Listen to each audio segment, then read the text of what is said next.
Hello and welcome to the Weekly Scroll Podcast. My name is Ryan. And I'm Big Slamu.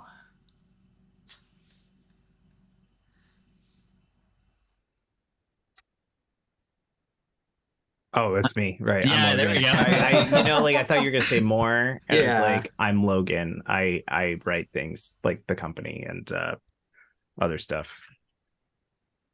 Hey, I'm Wythe. I also write things. I made Stillfleet, and I'm publishing and co-developing Blister Critters, which we're playing today. Hey, I'm Tony. I pretend that I can write things, but know that I can illustrate things. I put together Blister Critters. I'm working together with Wythe of the Stillfleet Studio to publish it to the world. Blister Critters is currently crowdfunding on Kickstarter, doing pretty well so far. So if you like what you see, head on over to blistercritters.com or look for us on Kickstarter to grab up a box set. Yeah. So clearly we're playing Blister Critters today. It says it multiple times on the screen, and we have now said it numerous times. It says it, I think, at least 3 times right now on screen. So, hey, we're playing Blister Critters. This game fucking rocks. I don't remember what episode it was, but we've talked before about Blister Critters. Hunter. Fantastic game. Super excited to play. As soon as we had Wythe and Tony on before, and when we were doing that, we're like, please come back, and they did, and they're here, and we're here, and now we get to play the game. So again, clearly the most important game happening in the world today, anywhere, is this game right here. And it is episode 128 that you can go back and listen to a little bit more about the, behind everything of what's going on with Blister Critters with Wythe and Tony previously, or just listen to this and go back the game. But we're playing today. We're playing Blister Critters. So Tony, our producer for the day, why don't you tell us about Blister Critters? For sure. Blister Critters is a new tabletop game. It utilizes Stillfleet Studios' grit system as the kind of core foundation for all of the rolling and fun mechanical stuff. Thematically, Blister Critters is a game set in a Saturday morning cartoon where you play as mutated little animals trying to survive, thrive, rebuild civilization, if you'd like, in a post-human 90s suburbia where all of the humans poof are gone.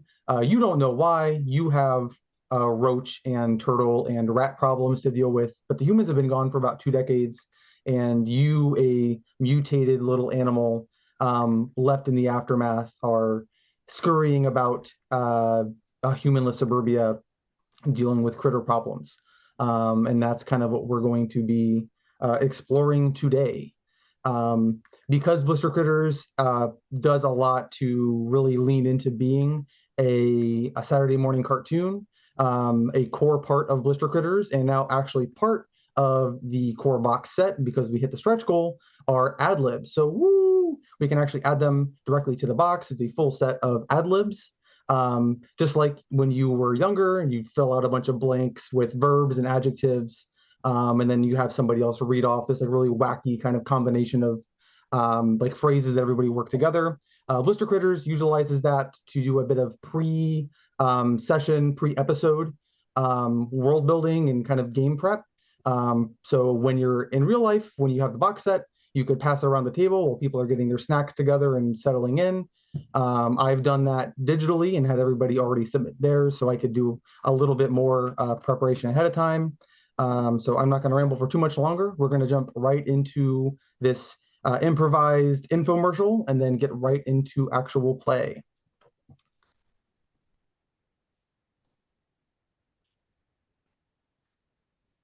All right, cool. The camera is going to kind of zoom in full frame into a like a TV screen, CRT kind of lines going up. A man in like a red striped suit and a little ice cream cap, big bushy beard, is on screen, just kind of wacky eyes all bulging. Cowabunga ice cream, the chillest ice cream in all of Orem, Utah. And the camera woof, zooms way out to quaint little Orem, Utah, and woof, zooms way back into the old man, big scoop of ice cream. Now that's iridescent. And like a little like crawl across the screen. For those that aren't aware, iridescent means to turn red or to blush. Just find one of our pink trampoline-shaped ice cream pedaling vehicles cruising down your block to try for yourself. Each truck features a spinning rubber ducky with buns on top. And look, every time you buy a cone, it goes cowabunga. And there's like a woo woo woo. The little ducky spins around. Vanilla? No way! Try our new Smooth Town flavored ice cream for that cowabunga signature taste that pasta makers are simply smoking over. And it's this really dull gray vat of ice cream that like a man in like kind of stereotypical like kitchen uniform is literally just blowing cigarette smoke into to give it that signature Smooth Town flavor. But you got to act comfortingly. Sales are so hot, we're practically melting out here. Cowabunga ice cream, cool down with the chillest ice cream around. And as the infomercial kind of ends, it's gonna end on this really nice image of the pink trampoline shaped truck with the rubber ducky and buns on top. Cowabunga ice cream, and it stays on frame. There's probably like a number that crawls by, and there's like kids cheering in the background. They're excitedly waiting in line. And the sound of joy and a little jingle kind of fades off into like a really dreary drone, and TV static kind of builds up, and it gets like higher and higher until it hits a crescendo, and there's like a hard cut to 20 years into the future. The kids are no more. There is no line. Overgrowth has taken over a city wall behind the ice cream truck. The big open window where a jolly man once passed out ice cream is now boarded up. The spinny thing on top is gone. And as the camera starts to kind of zoom in, it's going to phase through the metal, and you hear, it's already begun. Didn't you hear that? Oh dear, gone. How can it be gone? And there's another splat kind of heard from the top of the trampoline roof of the ice cream truck. There's like a frantic, like older pig character. This is your burrow leader. So in Blister Critters, the critters all congregate into small burrows where they can get together and have burrow problems, civilization and society problems, and they work together to make things happen. This is your burrow leader. Logan, can you give a name to this kind of frantic pig burrow leader? Steven. Steven, the burrow leader, is like, it's already happening. They're pooping on the truck. And as this pig is kind of freaking out, there's a burly turtle. His name is Merle. And he is in front of you four. He's kind of gathered you here, and he's much more calm and collected. And goes, I know it's early. I appreciate your help. Today's a big day, and now we've got, and the pig, another one. We've got a problem.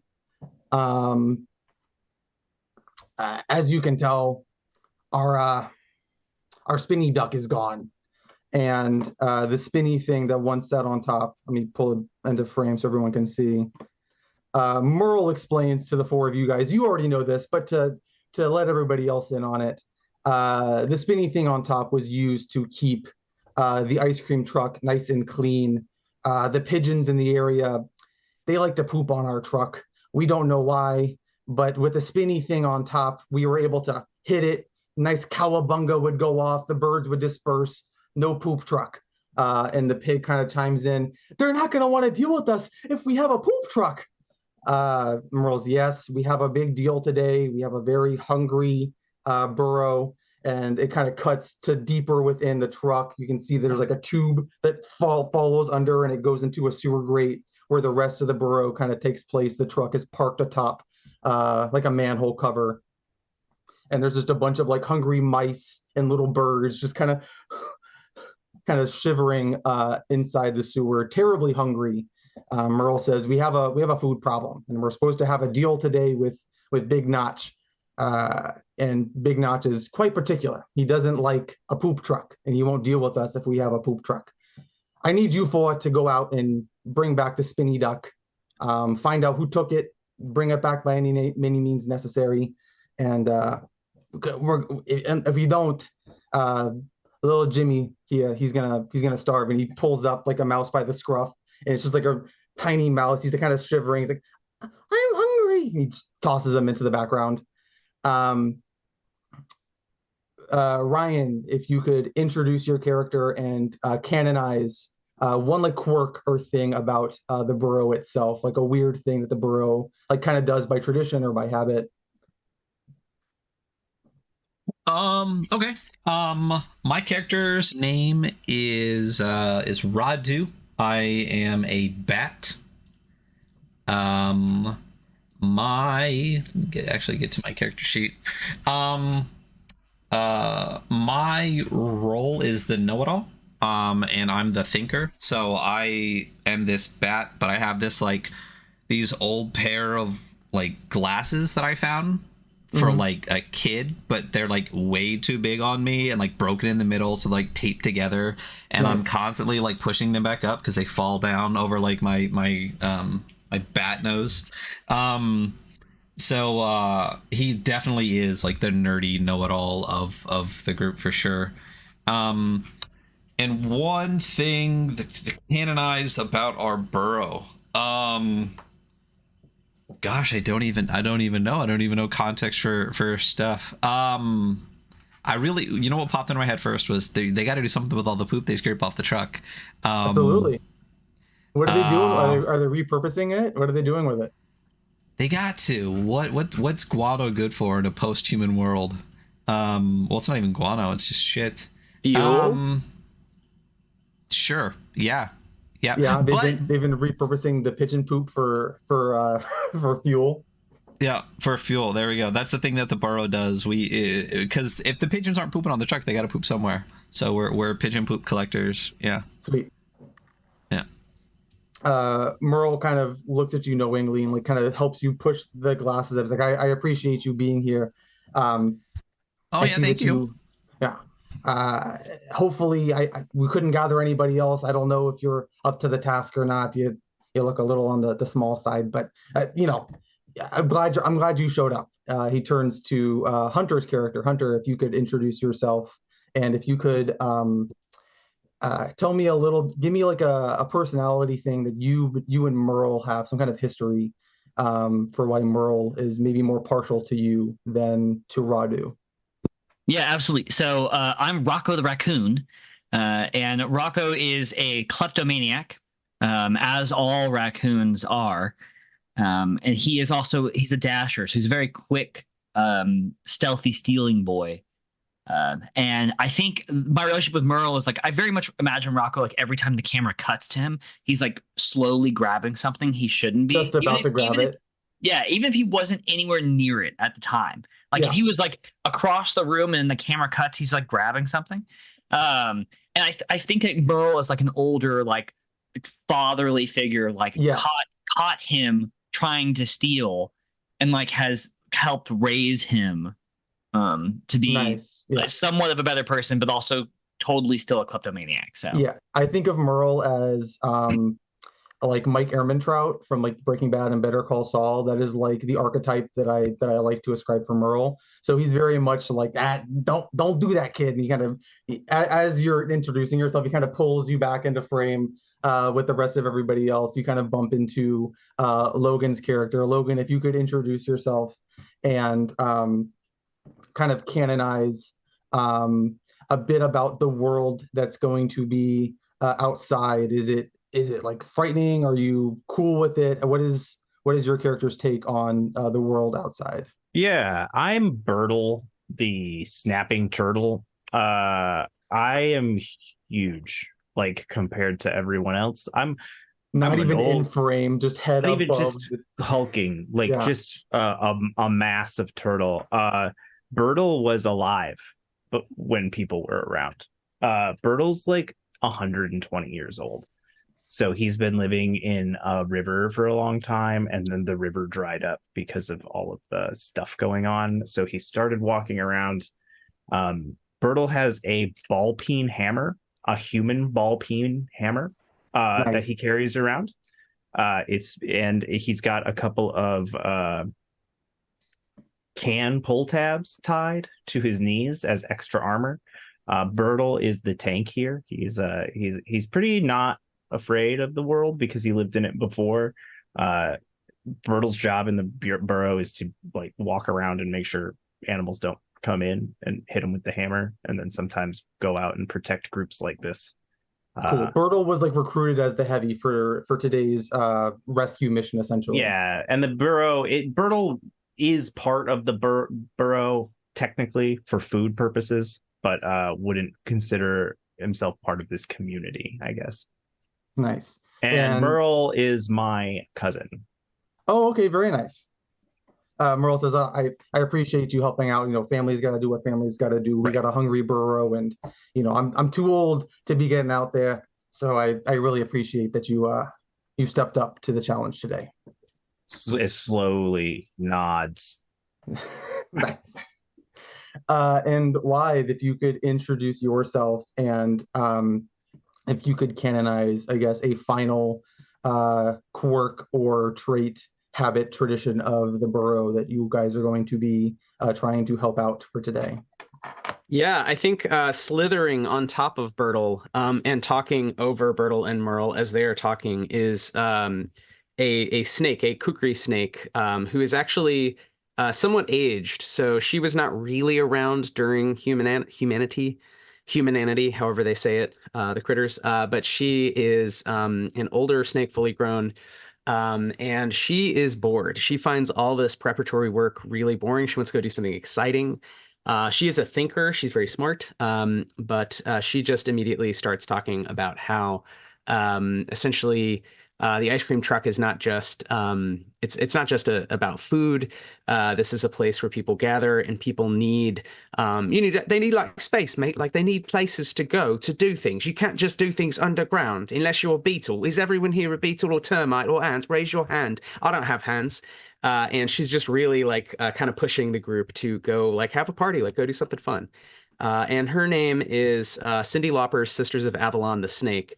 Or SOA, because she had just been flown in to this area when the poof happened, and she was trapped. Her crate was trapped, and the only thing near her was one CD. So she sort of learned all about humanity as she gained sapience from a single human object. Nice. So yeah, she's I think unless Logan objects, she's just riding on Bertle, because you're two like older reptiles. So I feel like there's like a little bit of a brother sister thing happening. It's a big show. Yeah. Cool. She has the CD also, like a shield, like kind of like twirling it on her tail. Oh, nice. Actually. That's awesome. Yeah, Merle is kind of dealing with it was his name, Steve the pig. In the back, he's still kind of freaking out as every few minutes while you guys are kind of talking and introducing yourselves, and their poop splats onto the roof. And Steve the pig is like continuously freaking out. He's like, oh, Big Notch, he's a particular guy. He doesn't like when there's poop on the truck. No one's gonna give food to a poop truck. And Merle is trying to calm him down. He's like, all right, like we've done enough talking. Big Notch is gonna be here in a few hours. We have to bring back the spinny duck before then. And if not, the little Jimmy, and he reaches way back and grabs the little starving mouse again. He's not going to be here much longer. Ding, and throws him back into the far reaches of the ice cream truck. It's like, all right, now scram, do what you got to do. Take anything that you want. You guys have already kind of grabbed some stuff, but if anybody wants to grab an additional piece of equipment, so in Blister Critters, your items and equipment, weapons and armor are all categorized under the in-game term capital S stuff. Stuff is all human made, or not even necessarily human made, like leaves and sticks can be stuff, but anything that you can find and pick up and interact with is a piece of stuff. Critters have a certain amount of stuff points, so inventory space, and you use stuff to bonk, so to attack, to wear as armor, to interact with the world. If anybody would like, now given more context for the burrow or what's going on, if you'd like to pick up an additional piece of stuff as equipment before you go, we can do that now, or we can get you guys out of the truck and into the world. I think Rocco's gonna go to his little like hiding hole that he has, like probably busted out of like the interior of this vehicle, Yeah. And he's gonna pull out like he has like a little cloth bandana vest, that he's just like Sweet. cut out, and he puts like he has a ring of stranger's keys, but he like fits it around himself like a belt, with the keys hanging on one side.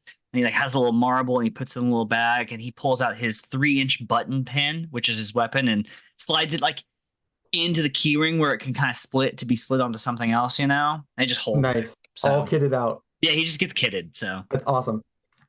Is anybody else grabbing anything else up? Yeah, Merle's like falling asleep. Or Bertle's like slowly falling asleep. Soa Cool.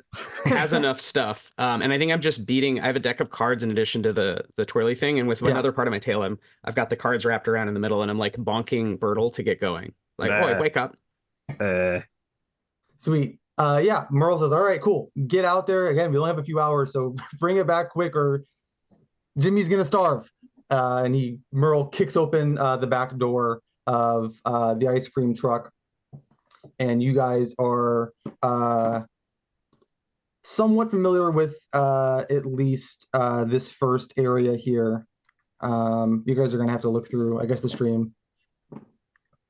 You guys are familiar with this first area. This big black circle is the trampoline-shaped pink ice cream truck that you guys are emerging from. I made you guys little things here. You guys are coming out the side onto this sidewalk off to the right-hand side.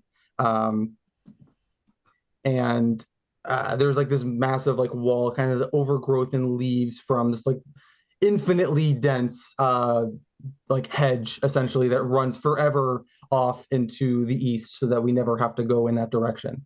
A number of parking meters and like grates and cars are all parked along this sidewalk here. You guys come off to the right, so there's still like the truck to your left. Immediately stepping out, if everybody could give me an instinct check. So in Blister Critters, there are your scores. Instinct specifically is for perceiving the world with your like natural animal abilities. So recognizing if there's danger, hearing something properly, seeing something properly.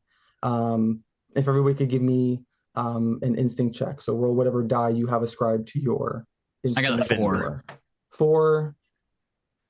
Bertle has 7. 3. And Ryan. Let me get Roddy.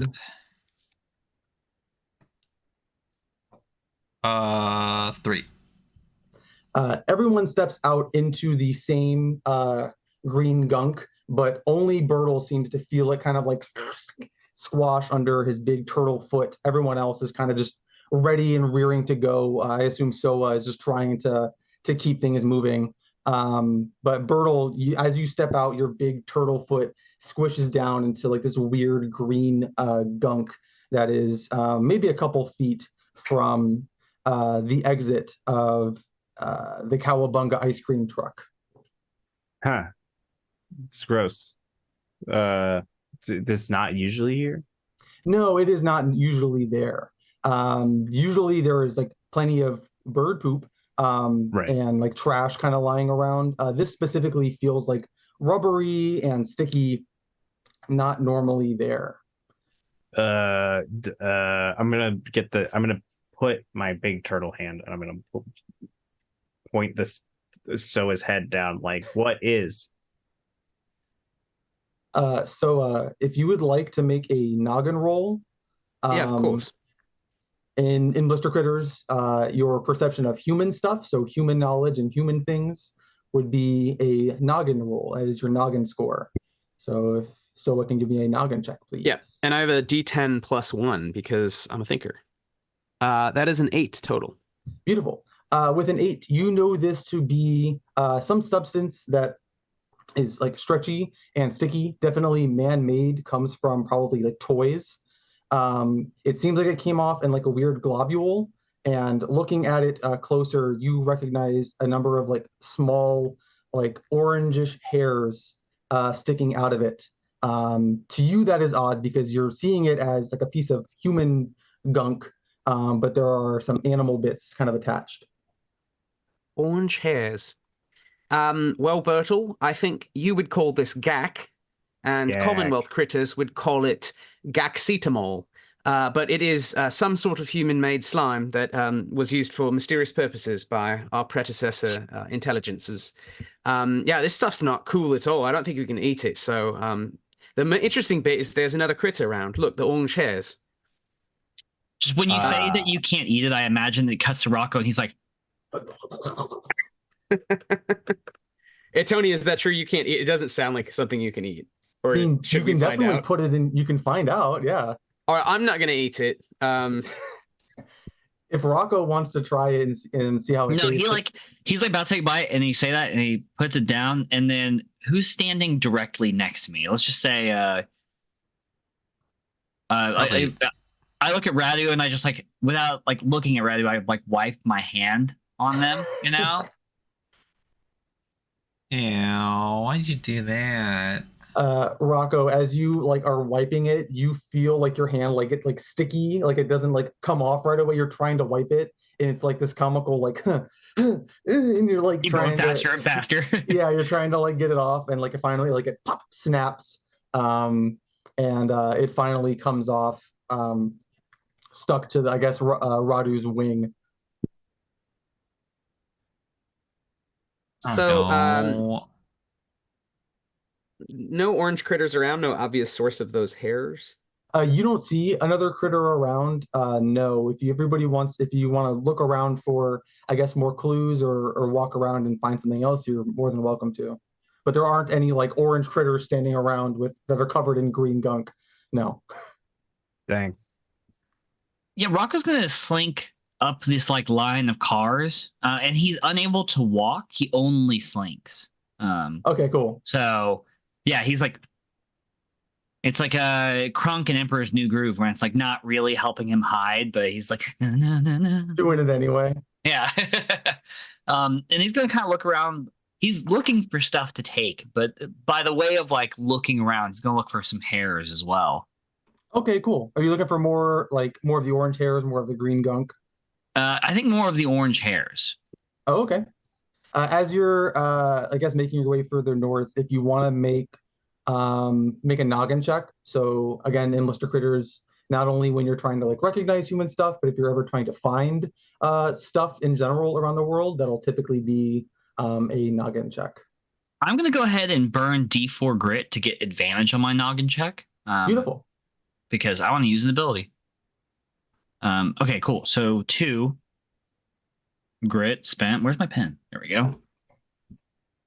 And then for the noggin check at advantage, I rolled an 8. Actually, I rolled an 8 and a 2, but it's advantage, so 8. Beautiful. Yeah, really quickly in Blister Critters, not only do you have health, but you also have this reserve of points called grit, which you can think of as like energy or stamina or focus. So just then, Hunter burned some grit to boost the roll to push him just over the top. You said it was a 10 total? Yeah. Well, no, it's an 8. An 8 total. Yeah, because I have greedy little hands, which I burn D4 grit for advantage on noggin checks. Sweet. So, yeah. As you're kind of slinking around, not really being all that sneaky, you're kind of just like literally jumping back and forth across the sidewalk. You do manage to find like this really faint trail of the orange hairs, some of them still kind of caught in the globule. You watch as they kind of skitter about, and there's like a big wet, like roundish kind of clump of it up on the side of the car that you're up next to currently. It's like on the door of the car. It's like this big wet green hairy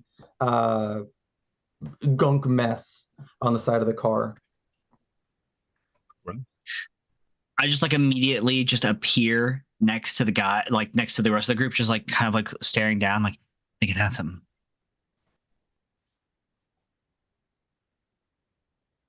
Let's all go check it out. Cool. Yeah, everybody walks over. Everybody sees this like smaller red car. I move everybody up on the map itself. everyone sees like this big green, like wet kind of like stain that's all gunked up on the passenger side car door. Everybody wants to give me a I would call it another noggin check. Hell yeah. I rolled a 2. 3. Rocco is not interested anymore. I found the green gunk. I don't need anything more. In fact, is I there rolled a water 10. on the ground around me? Yeah, there's like a puddle of like really He's crappy lost interest. He's rainwater. gonna start like washing his hands like raccoons do, you know? Sweet. Like their little human hand. Yep. Bertle rolled a 3. Soa. I rolled a 10, so +1 is 11. So I got max on that. Beautiful. And Radu. I rolled an 8 + 1 is 9. Cool. You two kind of zoom thinkers. in the camera, like your eyes both take up like part of the frame, zooms in really quick. And it kind of like CSI investigates. There's like little gears and little like facets kind of come out. Right. And you're looking at like the big green like wet stain. And just on the top of the car, you can see that there is a second, like you can see it just from where you're standing, and the camera like miraculously pans to the top of the car. There's another green stain. So because you maxed out, if you had to guess, it seems like some critter or some beast or being like basically ran up to the side of the car and then used something to jump over the car, seemingly further out into the street, moving left. Okay. I explain this to the group, and I think naturally I look both back if there's like a trace of some crazy, race to the car, and if not, then I think I would begin slithering up the car, stealthily trying to look out onto the rest of the street. But maybe there's someone who's better at like sneaking and looking around. But seems like there's a trail we all need to follow, clearly. Could I actually fly up into the air and see if I have like a better look? Yeah. Mm-hmm. So I'll just be like flying next to the snake as it's like slithering up. Yeah. You guys kind of make your way up to the top, and you're looking out and about. Yeah, but I'll keep going then after you're trying to get like I a super high vantage point. Yeah, just higher than the truck, so I can see if I see like the path like farther or anything. Because I rolled, I think, what did I roll, like a 9? So not terrible, not max, but yeah. So looking out, and Radu, you guys both see that there is a pretty distinct like second green big splotch attached to this like little thing over here. There's like fire hydrant over by the grate. So whatever was on top of the car, there's another big green splotch kind of attached to the fire hydrant. So that is the next, I guess, spot of the trail that you're able to make out with your snake vision from atop the car. Radu, as you fly higher and higher, you see this, but as you go up, you are able to hear like sobbing almost further down the street here. You see like movement. Your vision isn't really great as a bat. So further down the street, you can see that there's like movement in one of the like higher floors. Like if there's a balcony, seems like something is moving up on a balcony further down the road. With your vision, you're not really able to see any more of the green splotches from super high up. So, question: I'm a bat. I can't see anything. Once I hear the sobbing though, like I definitely get a little, like it freaks me out a little bit, and I'm gonna just like pull out my bottle cap and stick it on like a little helmet just in case. Nice. I have echolocate because I'm a bat. It says I can high pitch screech to get an understanding of the surroundings, and then I have like a +2 to noggin rolls in the area. So how big of an area can I like echolocate to kind of get a nice picture since I can't see very well? I would say that the map that we're currently looking at, and then myself knowing what the other two kind of areas are, I'll describe those, but your core understanding will be of the map that we're kind of currently in. Gotcha. I mean, yeah, I'll do that because it doesn't cost me anything. I can do that pretty much all the time. So yeah, there's no reason that I'm just like, you know, and then like, and so zooming out again, you look backwards, I guess, to the east with this big hedge wall, and you look back and it is like literally an impossibly dense, goes on for literally miles. Don't go that way. Big hedge wall off to the east. Looking further to the north, your kind of echo screeches ping back, and you know that further to the north, there sounds like a number of like smaller. I don't have to be that granular about it. Further to the north, it sounds like there's like this bigger like graveyards. You hear a bunch of like small stones kind of ping back. You would recognize those as gravestones from the cemetery further to the north. The hedge wall kind of continues. There's a bunch of cars further that way. Further off to the left, you recognize that as the way that the sobbing is coming from, but also the direction like further off, there seems to be like an alleyway and some more cars. That is where the kind of scuffling or the motion is happening. No, I feel like I know the graveyard. I tell people that I hang out there to feel cool, but I definitely am too scared to do that, and I just go like hide somewhere for a little bit and then come back. So I like fly down to the group and tell them, I'm like, guys, so it looks like if we go east over the hedge wall, we're gonna go in the right. The episode hard cuts and there's like the colored lines for a second. It's like it cuts back to a new take. No, there's an alley in the north. We should go that way. I think when you cut away from the colored lines and you cut back to Radu speaking, Rocco is now standing over him with his eyes wide, like. Don't say it again. Are we okay? Yeah, that is your general understanding. You've relayed that to the group. What does everybody else think? Yeah, sounds like a plan. Let's go. Graveyard seems cool as hell. If I'd known there was a graveyard, I would just live there, but oh yeah, it's I hang cooler out there than all an the ice cream time. truck. Definitionally. Yeah. It's my favorite place. Yeah. Although, yeah. Ice cream at the graveyard. Could we drive the truck? All right, this is for next time. First, let's get the spinny thingy. Cool. Are you guys trying to make your way north then? Yeah. Downtown. I think Rocco's gonna like try car doors and like mess with these are the parking meters up the street as well, right? Correct. Just casually. I don't care if anything actually comes of it, but just for flavor. That's just what he's doing as everyone travels, you know? You're trying to get anything out of them? Yeah, just anything. As you guys are making your way, you hit each one along the way. The scene is going to transition over into the next area that I have kind of loaded up here. And you kind of hit each one as you go. You manage to get like one solitary quarter out of maybe like 10 parking meters that you bash in hard enough.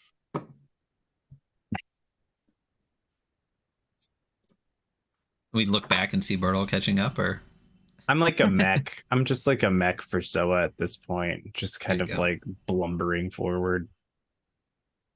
I think it's a little bit of a moving rave happening on top of Bertle, like Soa's singing what she thinks cool human songs would have sounded like, but that who knows what that sounds like. I mean, I'm a snake, so I think I'm just hissing really weirdly off tune. So yeah, it's like a mech and a nightclub all in one.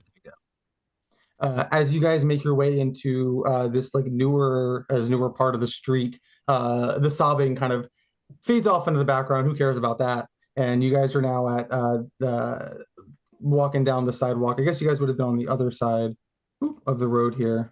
Moink. Like how we just totally blew off the crying. Like, yeah. Yeah, so someone else can handle that. That's some other team. You guys are walking down the side of the road. The cars are starting to get a little further apart. And there's a number of like houses that are lined up on the right of you guys. They have kind of like balconies and stuff that hang off the side. To your left, there's like this large metal gate to a cemetery. Radu, what is the name of this cemetery? Oh gosh. Saint Lucia's. It'd be really nice if it put it in a color that we could read. Like that? Yep, sure. You guys are coming up. The St. Lucia's cemetery is to your left. if everybody could give me an instinct check, kind of coming around, I guess the corner, peering over to the graveyard. A 4. Beautiful. 4, 4, 4. 4 is all around. All day. 5. Ooh. Radu, with your, I guess not necessarily mechanically, but with your better understanding of the area from your echolocation, now that you're closer and it's still kind of pinging back, you hear that there are not only there's not only like the gravestones that you heard before, but a number of like smaller critters seem to be hustling about within the graveyard. You guys can't quite see them from where you are. There's like this really intense and phony fog that is kind of roiling out. It's a great day outside. The weather is beautiful. But when the camera ever cuts over to the graveyard, it's like stormy. There's like lightning and fog is rolling out from St. Lucia's. From within that fog, you guys, or at the very least, Radu is aware that there are a number of smaller critters kind of bouncing around. Yeah. I'm But we like can't make out. flying. And I have like my little legs and like my knees are like shaking and like stuff like that, but like I'm trying to hide it like while I'm flying it's away. definitely intimidating. Yeah.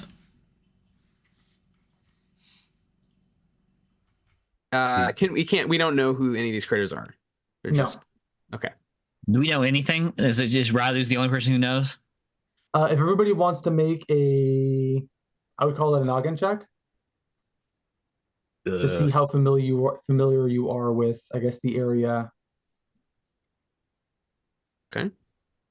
I rolled a 4 and I hate these guys. 5, With all 6 my plus 1. 7. 9 with all my bonuses and echolocation and everything. Radu once more is the person to go to on the cemetery.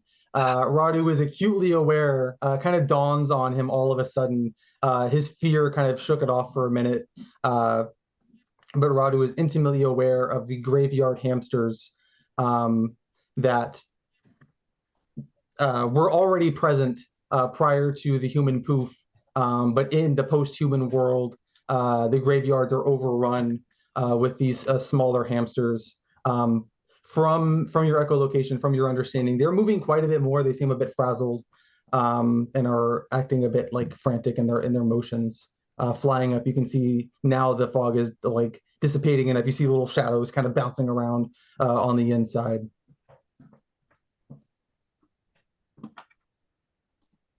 Yeah, I let them know it's the graveyard goons. It's those hamsters.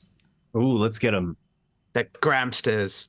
Yeah, I guess it Should would we be be important stealthy? to also note that the hamsters, Radu, are not typically hostile. They're not like friends, but they're not typically like a force of evil. They are cemetery dwelling hamsters. Oh, so this will be easy then. Let's get them. Yeah. Oh, okay, Bertle. And I like center my bottle cap on again and pull out my sewing needle, like get my feet while I'm like flapping. Let's get wet. Let's do it. All right, I Cool. guess I ready playing cards to throw. Cool. Sort of like Luigi's Mansion style. The gate kind of creaks open and the fog kind of rolls out, and there's like this really haunting music as you guys kind of tiptoe into the fog. And in similar fashion, the skies kind of brighten up in a really goofy way, and the hamsters are kind of just all panicked and running about on the inside. And they're like, it's gone, oh dear, it's gone, oh, they took it, who took it? And it's like a number of like smaller voices. The hamsters haven't really noticed you guys have walked in just yet. I would say there's like, from what you guys can see, like 20 some odd hamsters, probably more, that you can't actually see, that are kind of darting in between the different gravestones and going into tunnels that they've built. They all seem to be shouting about something that was taken or stolen. Do they have any stuff like out and about their like camp? Yeah, on the sides of the tombstones have like little tents that are pitched from like Burger King bags and like fast food garbage. They set up like a really shoddy town that are kind of built out of the tombstone shapes. Is there something specific that you're looking for? I mean, he's just gonna steal. He just wants to steal. So You can steal their garbage houses if you really want. anything that looks like it's interesting or is shiny, coins, um, keys to add to my key ring, that kind of thing. I'd like to stealthy move through, like, 'cause I'm a stealthy boy, and quickly, and just be like going through stuff as they're like panicking. They're already panicking that something is stolen from them, and you want to steal some more. Go ahead and roll. We'll make a noggin check to see exactly what you find. Or actually, no, make a scurry roll first to see how stealthily you're able to grab something, and then you'll roll noggin to see what you actually are able to grab. An 8 for scurry. And beautiful, yeah. They're way too distracted to see a super stealthy raccoon making his way through the crowd. A 4 for noggin. So yeah, you managed to find like a coin that is like not an American denomination. You've seen quarters and pennies and dimes. You don't know what this is. It's kind of oddly shaped. It's coin-like. It's hard, and that might be all that matters to you. You find one. Yeah, it shines and it's metal and a coin. That's the end of how much he cares. As you're picking it up and kind of looking at it, the camera is going to do this thing where like you're holding it in front of you and it's like nice and shiny. And in the far back, kind of blurred out, and as it comes into focus, there's like this larger statue that is kind of like standing like nice and proud. Maybe it has like angel wings, or it's holding some kind of cool weapon. Whatever the figure, its head is gone. This massive bronze statue that kind of sits in the middle of St. Lucia. St. Lucia himself is missing a head. And you kind of do you want to roll to see if Rocco was able to put 2 and 2 together, or if Rocco is like, I would love to roll for Rocco. Is it gonna be noggin again? Yeah, it'll be a noggin check. You're like, oh, that's weird. It's a weird looking statue. I rolled a 2. Yeah, you're like, huh, usually those shaped statues have heads. And you just put the coin back in your pocket. Yeah. He like opens his like weird little bandana vest and he slides the coin into nowhere, Great. you know? The coin will be SP1, so if you have the space to take on another coin, you would just add it to your inventory there. Bertle, as you're kind of slowly making your way about, there is a hamster that is like panicking and running around, and poof, kind of bounces into the back of you and is like, "Oh, please, did you take it? Or are you the ones that took it?" And all the hamsters like stop all at once, like, "Hey!" And then like one unified hamster voice, "Did you take it?" Wow, that's coordinated. Yeah, impressive, really. We've been working on it. Well, Bertle just got to look around slowly, do a full circuit. What? And all of their fingers that were pointing at you all like point to the St. Lucia missing head statue. And it's like, his head is gone. Oh, that's as a non-coincidence. We are also missing something. Did it have this? And the hamsters kind of part away as like a larger hamster kind of comes out holding like, he's like, "We gathered all that we could find so that maybe we could figure it out." And like this big armful of like green gunk with orange hairs kind of poking out. And he just and it kind of just like slatters, like, "We had to clean them off. We didn't want them to be dirty, of course. If this was all that we could find, we thought," and they're like poking it to see if it'll come to life. "It's not alive, so you didn't take it because none of you guys were green and goopy." There's a word for this. I know there's a word for this. It's clue. Yeah, that would be the word, Bertle. Okay, do you have any more of these clues? Because we need his head. It helps us tell the time of the day. And the camera cuts to this really like goofy and esoteric like sundial thing on the ground that the hamsters have put together, that the head would keep track of the time of the day. And with the head gone, they're like, "What time is it? We don't even know. Is it nighttime?" It's like noon. But they're like, we don't even know what's going on." I can't tell if the stars aren't out. Us neither. Our eyes don't see that far. But clue. What? Where was the green stuff? All over. It was slathered all over our guy, Mr. Time. Could you help us search around Mr. Time? Because there's only a few of us and there's more of you, Grampsters, graveyard hamsters, for where the green stuff might lead. Like, are there paw prints or something, or is there a trail?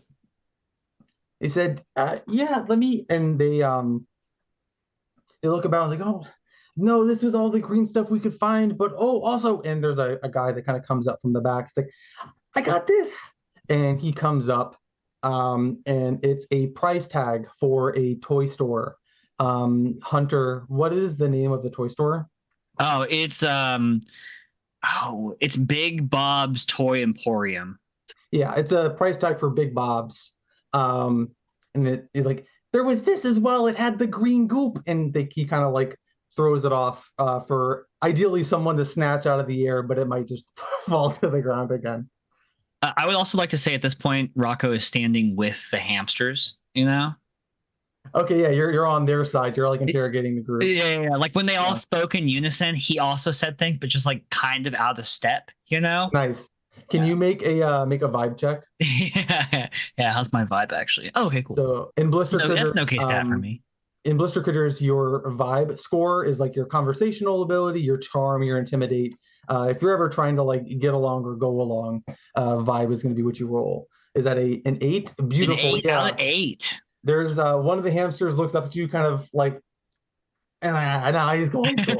And he puts like an arm around you, and kind of like gets you on board with everything that they're saying here.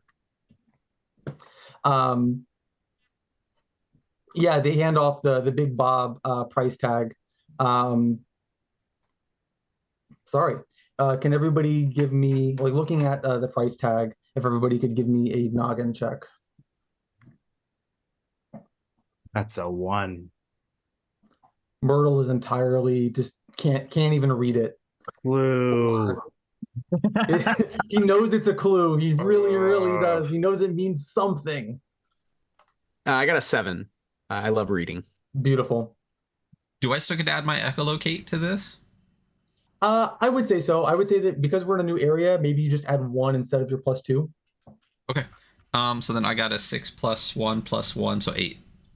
Beautiful. Almost at the same time, Radu and Soa kind of like their eyes kind of, oh, the toy store. And you guys know that the toy store is a couple of blocks like west. You would have to essentially turn around to find the toy store, like a block or two further west. There is a back entrance that is available. Okay. Yeah. I think we've the clue has led us to another clue, which is the toy store itself. Yeah, I agree. Unless we think the Grampsters are so fun that we should just hang out with them and say, fudge it, we don't need to find this thing. Yeah, we would love I don't that. know how fun they are. You guys seem all right. I mean, the goop is gone. We kind of need to head, though. We could party. We don't know what time it is, so we probably would never stop. We wouldn't know when to go to bed, but yeah, we no really bedtime. would like our head back out. On second thought, I think we would like for you to leave and go get us the head, and then bring the head back. Okay. Yeah, you guys need to go get the head. Subcontract. You have to come with us too, Rocco. As Rocco is like being torn from the group, a hamster kind of reaches out longingly, like, "No, friend." The scene kind of fades into a later scene. You guys have left the cemetery or are walking back down the road. The sobbing continues, and now is met with like this.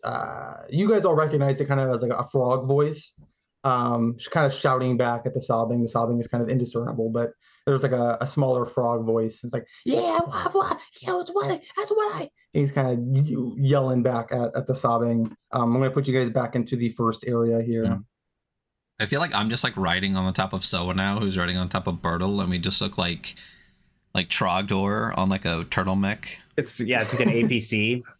Yeah. This big mech just kind of stomping through the street here. We're just a private military company now. And Rocco as you just guys turn the corner, another bird kind of flies overhead, and more poop kind of splatters on top of the ice cream truck. I flip it off, but I'm a snake, so it's just the tail goes up. Yeah. The Steve the pig from inside, like, oh no, not another one! As you guys are kind of turning the corner. Do we want to do anything else in this, I guess, this area, or are we just trying to get over to the next side of the map? I feel like we should check out the crying, maybe. You know, we're here. Yeah, the crying is going to take place one over. Oh. No. No? Turtle is indifferent at this point. It's just like, just tell him where to go. I feel He's like it's getting one a thing. little antsy. He would like to hit something. Yeah, okay. Rocco's like, and someone just like pulls him back, you know? Just got you on a leash. Being dragged along, this big turtle mech built up of critters is brought into this next area. A long road, number of houses, cars off to the north. You guys see this yellow dot here, a smaller frog. He is wearing some kind of like paper, like tunic armor thing. You can't quite tell from how far off you guys are. And you see him waving his little froggy arm in the air, shouting up at a bird that has like made a little home up in the balcony of one of these like street side houses. She is the source of the sobbing. It's gone. They took it. Oh no! And they're like, yeah, that's what I said. I told you. And these two are kind of this ordeal is kind of happening in the middle of the road here. Let me put the bird is up here, and it's like a kind of a beefy frog just shouting up at the very upset bird up in the top. Do either of them have obvious green goop, or neither of them sound very orange? Yeah, neither of them are very orange. The bird is actually a pigeon prone to pooping on the truck. The frog is like green-ish. No green goop on them, but looking around, you guys are kind of accustomed to picking it out of a crowd, and you do see like splotches kind of making their way from the tops of cars back into the road on the side of the building, kind of just like all up and down the block, moving further east. One of those kind of lands at the foot of the frog who is kind of doing the shouting. Could I fly up to the bird? Sure. Yeah. Yeah. And just like like perch. A perch. That's perch, right? Yeah. Like upside down. But upside down, so it's like face to face. Yeah. Sweet. Yeah, you like you land like face to face with this like and I have to like catch my glasses and like pull them back down because now they're not falling down, they're falling up, The whole conversation you're having to like just keep pulling them back down. Into frame. As you perch, you're kind of face to face with this like really upset pigeon.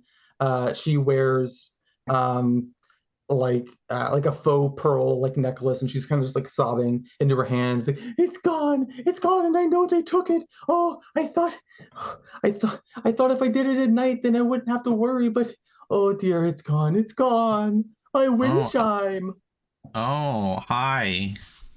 Oh, hi. She was just talking. She was not like she didn't even know you had perched yet. Oh, hi. Oh, hi. You poop on our truck sometimes. Yeah, we do. We do that. Yeah. Yeah, you do. Yeah. On our truck. Me and the girls, we try to keep watch over the city, but your truck is so shiny and clean, it hurts our little eyes. So we try to poop on it to make it not hurt our eyes and catch the sun as much. But you keep cleaning it off, so we keep having to poop on it. That's actually quite a reasonable thing to do under the circumstances, I guess. But why are you crying? They took my wind chime. Who took your wind I, chime? I don't know. The green goop. Look, it just bang, like a horror stinger as the camera cuts to like a hook where the wind chime would have been, just kind of dripping with like green goop. He's like, it's gone. It must have been that gross little frog down there. He Is probably there took it. is there goop like on the wall, like on the facade of the building? Uh, there is one like on the wall, but it doesn't seem like it kind of like climbs up over. Okay. Do we have some of this? I want to try and like use some to see if I can stick to the wall. Sure. Yeah, you take a handful of it and you like it doesn't take much. It's very, very sticky, very viscous, and you just smack your hand to the wall and a la Tobey Maguire, you just Huh. oh. And as heavy and burly as Bertle is, you are slowly, Tobey Maguiring up the wall. Is that Bertle's very stoked. I think I Ryder- slide off your back, Bertle, slowly and cartoonishly with a as you go up the wall, and I'm just staring in amazement that at your gravity defying. I don't. Bertle doesn't go up far because this is probably the highest Bertle's ever been off the ground, and he's very not okay with it. So he's like inches back down to the ground. As you guys are like climbing up on the wall and kind of interacting, the frog has shifted his ire and his shouting to Bert's like, get down from there. What are you doing? I'm busy yelling at the bird, and now you're climbing up the wall. Get over here. I'm talking to you. Excuse me, Rocco's I'm right sorry. behind him, also like swinging his fist.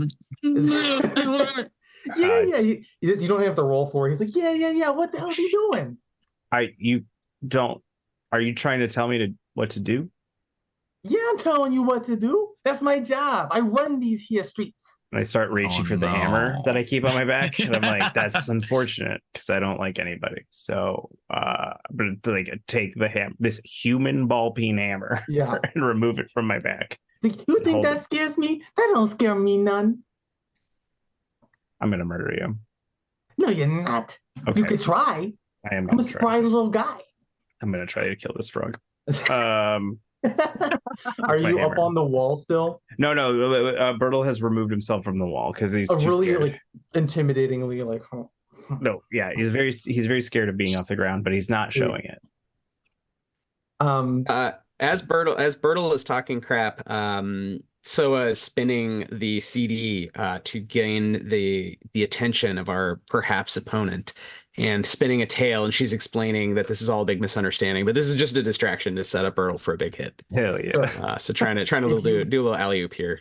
Do you want to make a vibe check against the frog in question here? Yeah, I'd love to. And I took the CD shield and gave it SP2 with the hope that it would give me a +1 on such checks to blind opponents or distract them. Beautiful. So Tony, if that's okay with you. Yep. I'm gonna roll vibe +1. I got a 5 +1, which is a 6. That is gonna do it. This frog is busy waving a webbed fist at Bertle and sees the shiny disc and is still shouting, but his eyes kind of swirl up into the Cyndi Lauper CD. I'm like, oh yeah, I'm gonna give it to you. But he's like kind of watching as the CD is kind of spinning around, unaware of Bertle's approach. Yeah, so we're just going to talk it out. There's no problem here. Just look at this thing. Just continue to look at it, and don't look down over there, right behind you. all the talking. Oh no. Real quick, I'm going to cut back up to while this is very clearly heading towards a splattery end. It cuts back up to Radu and the bird. And she's like, yeah, it's gone. And oh no, now they're gonna kill I don't hate him. I don't want him to die, but he does bother me. So maybe it's okay. I don't know. But you could poop on him. I could poop on him. Yeah, that would really show him, wouldn't it? Yeah, let's both poop on him. We should both poop on him. We're gonna do it together. Yeah, you go first. If you could make are you genuinely trying to like poop with the pigeon? Or no, I'm a shy pooper. I absolutely will not be pooping with the pigeon. Okay. But I would love to encourage her. I would love to encourage her to poop though. Yeah, if you could, she's definitely all riled up and ready to go. If you could just give Yeah. me a vibe check to see how much of your Poop, encouragement is poop, going to help poop. her aim. Um, do I so boosting, is this a before or after situation? Before. Before. Okay, so I have a Correct. D6 on vibes. Um, so what happens if I burn three? What You happens would if I burn burn, 3 boost? you can burn 3 grit, and you would add 3 to whatever the result is. So if you roll a 5, it would turn into an 8. However, if you roll a 1, it's still a natural 1, and you are kind of stuck with kind of like the gamble of adding it to it. To kind of, I don't know, maybe give you some more insight. This isn't a terribly consequential check, so you might not want to No, I expend do. I grit, want this to happen real bad. I want but this you to happen real definitely bad. want the poop to Yeah, I'm land. feeling Okay, real. cool. I'm feeling real. Like, did I do You can burn that? Kind grit in of, 3, 6, or 9 quantities. So however Yeah, I'm well gonna you burn want this bird. 3. Okay, cool. Yeah. So I rolled a 3 plus 3, so that's 6 to try to get this pigeon to poop on the Beautiful. frog. I'm gonna give her a +3 to her aim for that. Let's see how she do. She rolled a 6 on a d6, so +3, a 9 for her poop aim. She gets all Wow. jazzed up, and her pearls are kind of bouncing around. She's like, "All right, cool, and let's go." And she thinks like when you I'm like, touch somebody, you're gonna jump off into they're gonna jump in the pool yeah. with them, So but I you start actually don't. flapping and I like go up, but like my feet never let go of the ledge. And as she flies, I just like stop flapping and like swing back down and just watch. Perfect. Yeah, she's flying over, and both of these things are going to happen at the same time. She is flying over, poop at the ready. It starts flying through the air. It's F9. It's definitely going to hit. The turtle is distracted by, so is a CD spinning. Birtle, um, I'm not going to have your go ahead and roll your scrap. So in Blister Critters, when you're trying to attack or you're in combat, it is the attacker is going to roll their scrap die versus the, I guess, target's scurry die to try and dodge out of the way. Because the frog is distracted, he's going to be rolling his scurry to dodge at disadvantage. And Birtle, I'm not sure if your character has any additions or bonuses for rolling. I do, but it's only but with not for the hammer. Okay. So go ahead and just roll scrap to see if you're able to bring it down on him. It's a 7. Beautiful. Let's see how he does.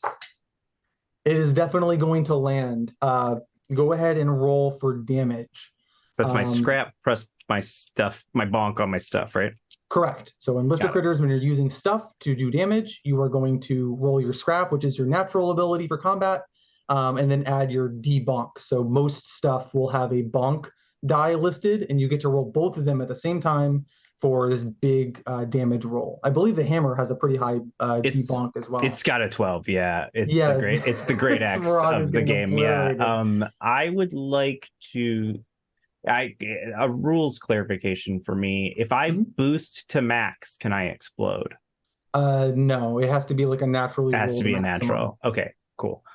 Damn, that would have been sick.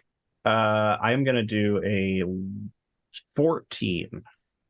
14 damage total. Yeah, I'm just gonna wham, and it's fast, like weirdly fast. Like the whole time, Birtle is slow. He's conserving his energy for stuff like this, so it's almost like lightning fast how this huge hammer just like clips into this frog.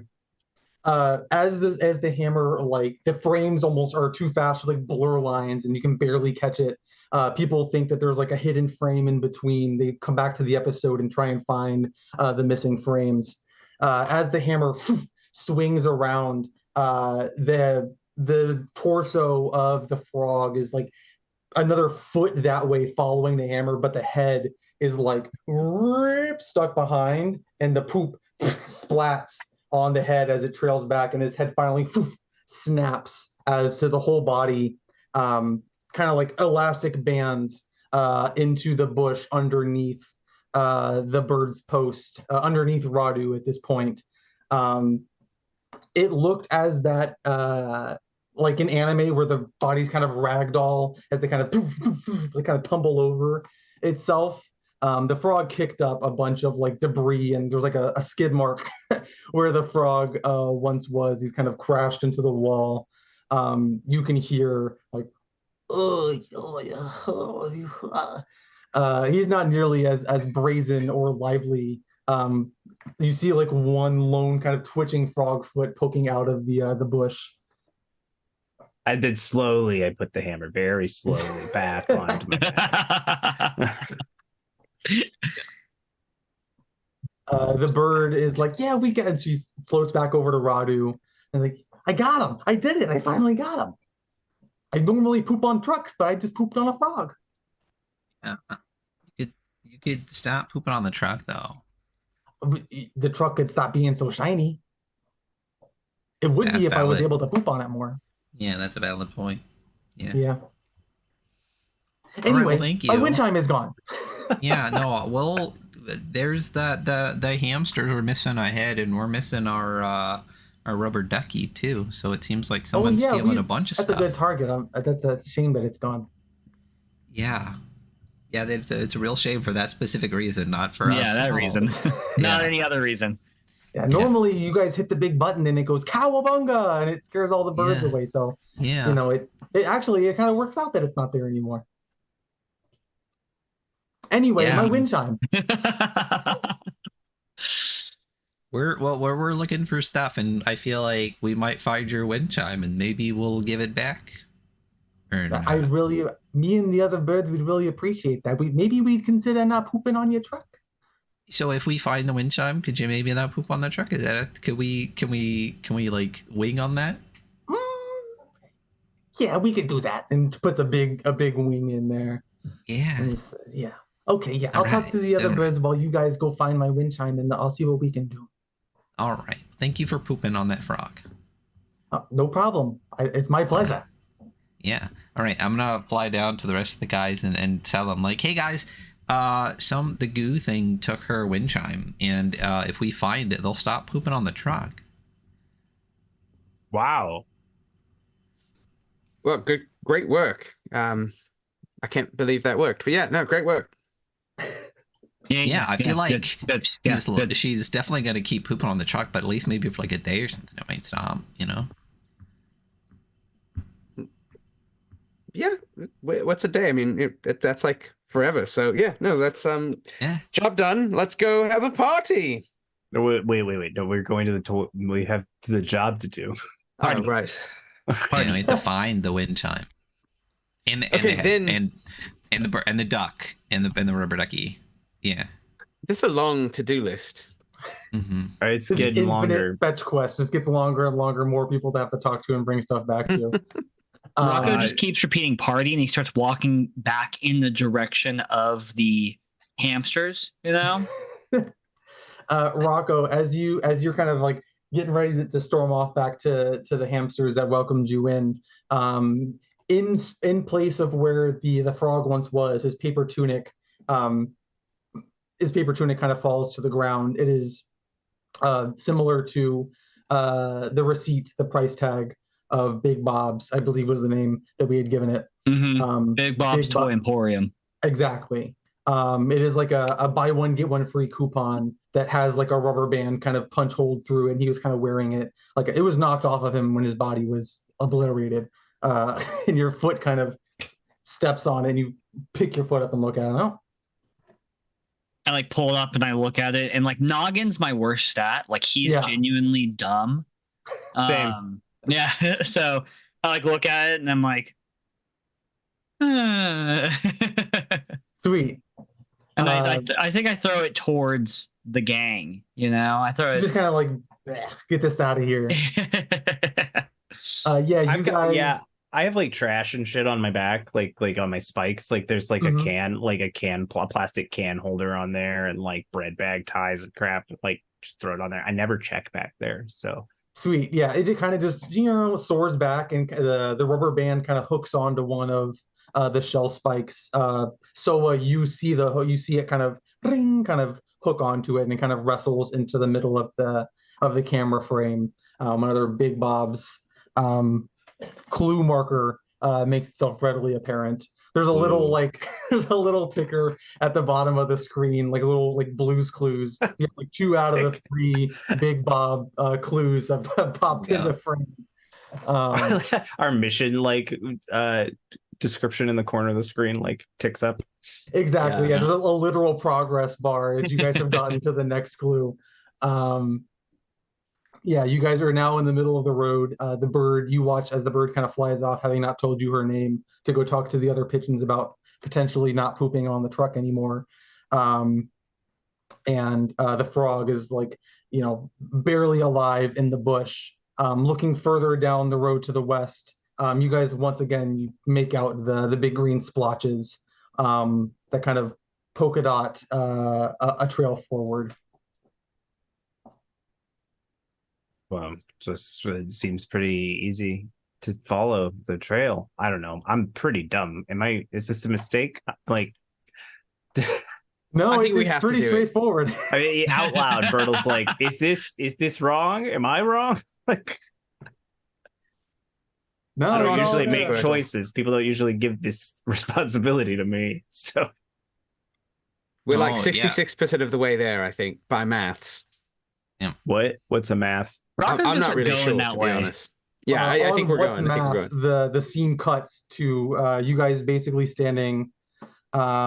You've followed. There's like a little montage of you guys like magnifying glass following the splotches through a couple of different Like streets.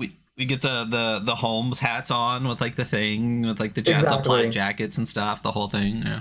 Yeah, you guys. There's a montage of you guys like talking to a number of other critters in need. And like, oh no, they've taken my shiny spoon. And there's like this exchange of like, yeah, of course. And then you guys, all right, add it to the list of like fetch quest things to go and get back from whoever's taking all this stuff. And it all, a couple hours later into the day, right up to the limit of when Big Notch, the other burrow, is supposed to be coming to do a trade with your burrow. That time is very nigh. The hamsters aren't aware; they don't know what time it is, but you guys know that that the time is close for the deal to be taking place.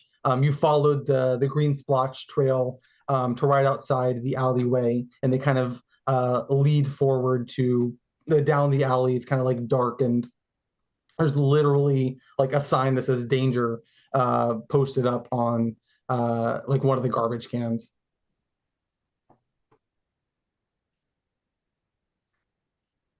I'm gonna try to take the sign down. Yeah, So there's no more comes danger. down. It's Yeah. like held on there with like gum. He's like, Yeah. Yeah. And you know how like sometimes animals when they're crawling up stuff, they just pull stuff down, they look down at it, and they just keep going. sweet. Mm. Yeah. Yeah, Perfectly All that. Yeah. As you pull it down, you hear another frog-like voice. Hey, what's the big idea? You taking down our decorations? What are you doing? Don't take that. Put that back. Put it back right now. Bertle's just gonna start reaching for the hammer. Just like, It's oh god, it's don't make another me kill frog again. about the Yeah. size of the other guy that you guys had dealt with. He's like, "What are you doing? Didn't Tip Tip tell you not to touch the stuff? Where is he? He's supposed to be the guy in the middle that's supposed to take care of whoever's coming this way. And now I gotta deal with it. Indisposed. Well, go dispose him and bring him back because we need him to be the other guy to pincer attack. If he's not here, there's no pincer. Mm. It's just Real me one-arm and- scissor situation. Yeah. Exactly. It's just me and the big guy. And a large frog kind of like poof, pops out of this dumpster. I'm just going to put you guys into the alley. Like that Naruto summons with the. Yeah. And like lands in like an Iron Man pose. He's wearing like a bottle cap, almost like chainmail, as he kind of hits the ground, a much heavier, sturdier frog. Yes. Rocco hides. And they're like, "Didn't you read the Same. sign?" And What sign? They point to this like pizza box that has like just gibberish, just like a bunch of just symbols kind of scrawled onto the side of it.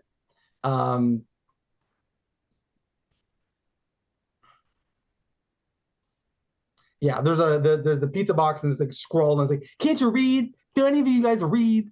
No. No. And you guys, for those of you that can read, I guess like human, it's not in human. Yeah. It's not in any language.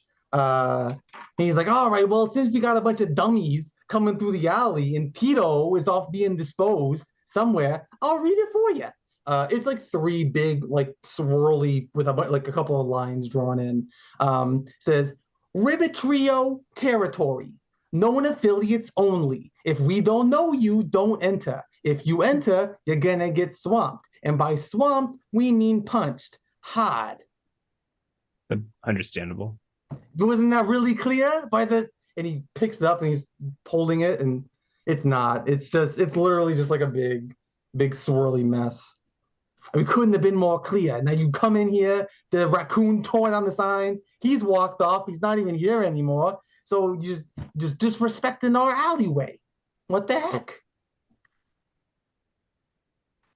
Do they seem like they're about to attack imminently, or they're just blustering and kind of deciding? Like, yeah, they're upset. Level? They're not like, yeah, they're not just gonna like punch you in the mouth really quick. Like they're trying to get a rise out of you, and ideally, like, you know, if you want to make a vibe check to get a better read on kind of what their intentions are. Let's do that. I also, well, yeah, I'm also curious separately, but I guess I'm now trying to just like, hey man, chill out. Like, maybe we all can like hang out together and be friends. No, this is fine. But I'm also curious if there's like gunk, you know, if the stuff we're looking for is here, basically. But yeah, let me roll this vibe check. That's a 4. With a 4, like, it's you being the person you are, you think that they're about to attack. Like, they're looking like more and more menacing. The big turtle has popped out, and he is definitely beefier than the one that Bertle kind of swatted off the first time around. No worries. Right. Yeah, Bertle's just gonna start walking forward. I'm gonna start swinging my hammer, and if you walk into it, that's not my fault. Yeah, legally that's true. Not that I respect laws, but if I did. I'm gonna perch on Bertle's head and he's back. Now wait a second, everybody, wait. So the sign clearly says, if you don't know them, right? Well, you're the Ribbit Trio. Yep. I'm Radu, and that's Rocco, and that's Bertle, and that's Soa, and now we know each other, so we can be in the alley, right? Also legally true. I feel like when you pointed to Rocco, because Rocco disappeared, I think he's now chewing on the pizza box sign. You know? Nice. Do you does Soa and Radu, if you guys want to make a combined vibe check to see if the larger of the two is he's kind of been doing some of the talking, see if he's won over at all by this legal loophole in their legally binding sign that Rocco is gnawing on. Yeah. How do you want to do this? Law-abiding frogs. Yeah, law-abiding bad guys. Do you want us both to roll, or you want somebody to get a bonus? Just both roll advantage. Just roll vibe and just add them together, and I'll take that. Okay. I rolled a natural 1, so sorry. So is very just annoyed at these frogs, and it's too obvious. Radu, unless you roll extremely well, it's not going to be a great outcome. Well, I rolled a 3, which some would say is high on like a D3. Like, you think we care about laws and civility? We're a bunch of frogs that live in a dumpster. We don't care. Did you read the sign or not? We don't know you. And they're gonna like approach. They're getting closer. I would caution everyone. I'd be like, just go behind me. This is fine. Yeah, I was gonna say, it's fine. I tried, I say to the frogs, and then I just hide behind Bertle. Yeah, you really tried my patience. You tried. You came in here, that guy tore down the sign, he's eating it, and it cuts back to Rocco, just still eating the sign. Like, we worked really hard on that. We barely know how to write. We can't read, and we still put it together with all our might. Now you're just destroying it? You definitely don't know how to write. I'll say that. Hey! And the smaller of the frogs, he's going to be, if you guys are able to look at the screen, and I'll zoom in since we're, here we go, it'll look better on the stream. The bigger of the frogs is F2, so frog 2, and the smaller of the frogs is frog 1, F1. The smaller frog is making his way towards towards Rocco, eating, which is this guy. Yeah. And Logan wanted to move forward. Yeah, Bertle is now like positioning himself between these frogs and the other critters. Cool. Hunter, I'll move him a little further back, and F1 is the first frog is like kind of stomping past Bertle. You see him like pull out from behind his back like a TV antenna, and he's like, "Oh boy, you put that sign down, or you're gonna get the stick." No, it's fine. It's a very nice stick. And I have a human hammer. Again, just beautiful drop steel. I don't care.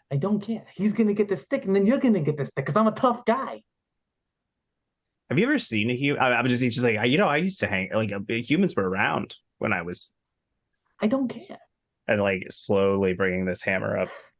Yeah, he's like actively like talking to you. He's still holding this. He's like, I don't care. You think I care about what the humans did? I'm a frog. I'm the biggest frog around. They call me Jeremiah the Frog. And I beat up guys like you for breakfast. Very slow, very slow. I'm gonna berserker rage this idiot, and then his buddy. The frog, while you're like rearing up, is in this like a vamping mode, where he's like puffing his chest up bigger, but he's still like way smaller, pretty puny next to you. How would you like to proceed? I am going to activate my berserker rage. Beautiful. So I get 2 attacks for 4 grit, and the attacks are at disadvantage, but the damage is an advantage. Yep. So I'm spending 4 grit. I have 16 grit. I'm down to 12. All right. I'm going to attack twice at disadvantage. I would like to attack each of them once. Is that possible? Because I'd like to basically like swing the hammer one way and then swing it back the other way. But I could also just take this idiot out. I think that the smaller frog has definitely moved further ahead. Okay. To where it would be quite a reach. You're already rolling a disadvantage. It would be at such a disadvantage that it wouldn't even be worth rolling. The bigger frog is farther away? Yeah, he's in the back. He's F2. Okay, then I'm just going to hit this small frog. I'm not going to use the 4 then, because I want to save that from our big guy over here. And I will just bring it down. Just squash him down. Just straight down. Yeah. Just give me a scrap roll. Oh, baby, that's a 9. Oh yeah, he can't even roll high enough to get out of the way. He like Scooby-Doo runs in place for a second as the hammer's coming down. Denied. And just poof, a ball peen hammer-sized hole in the asphalt where the frog once was. His antenna stick extends up into the air as it kind of clatters down by the side of the dumpster. The larger frog's like, "Oh, Jeremiah, no! Oh, you guys, now it's just the ribbit solo, and I don't like that. It's not as catchy." And he's like mashing these big like frog hands together. They have like coins and like nuts and bolts kind of like fashioned to the front of them. And he's gonna start stomping over to Bertle. Wait, did we roll initiative for combat when I walked away? No. Okay. We have not rolled yet. Bertle's taking care of business. Oh. Yeah. I mean, do we want to roll initiative, Tony? Yeah, what's going on? Yeah. As he cocks back, everybody can roll for initiative. Wow, there we go. Oh, crap. So in Blister Critters, your scurry score, your movement, and your like bodily abilities is tied to your scurry. So when you're rolling for initiative, you are rolling your scurry die. Everybody could give me a rundown on what they got. I rolled a 10 out of 10. I'm going to burn grit. I'm going to burn 3 grit. So D6 plus 3. You got a 4 plus 3. That's a 7. Oh, right. I can burn grit. You can. If you're a dasher, you get an advantage on initiative. So we got 7. What did Rocco roll? 10. 10. I technically have advantage of my first roll in a scrap. That's my bad. I have a 3. Right. You Right, rolled we a got an 3 8. with advantage? I'm sorry. Oh, no. I didn't roll advantage. I don't have advantage on this. Okay. Radu. 8.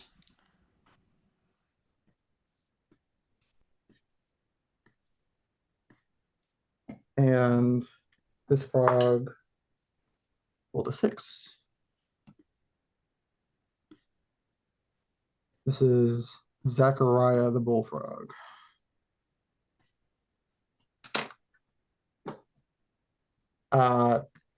Fist cocked back. Rocco, you are up. You have rolled. What did you max out? Was that a maximum? Yeah, I have Bob and Weave, so I have an initiative advantage. So I rolled 2. One, I rolled a 3, and the other one I rolled 10. So oh, beautiful. Scurry's my highest score too. So with fist cocked back, you enter the speed force where time slows down for a second, and you see the.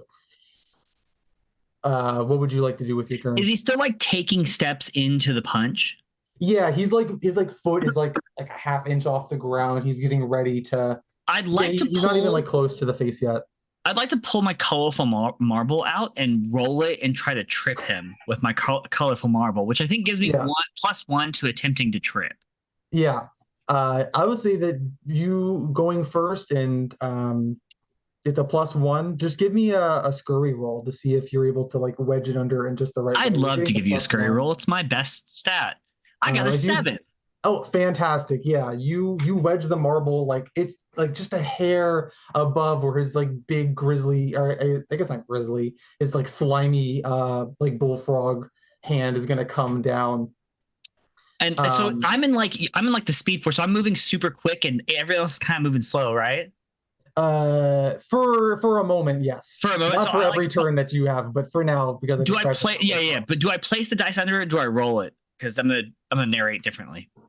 If I do, tell me, you maxed out. So if like, you're just trying to trip him, you're gonna be. I enter that speed force moment, and I have it in my hands, and I stick it right under his foot right before he, and he's like, and like that back to where I was, you know. Sweet, like nothing happened, like in and out. Yeah, totally. Sweet. As like in a show, everything slows down, and we're able to see like Rocco get back. And everything like plays back really quick, and it's like this like blur frame of this big black blur, and Zachariah like and kind of like flops backwards, his like belly flies in the air. A couple of the can tab chainmail kind of like flies off as he kind of like when Sonic has all the rings pop off and he gets hit. Some of the can tabs kind of fly into the air, and he lands with a hoof. Oh, you really did it now.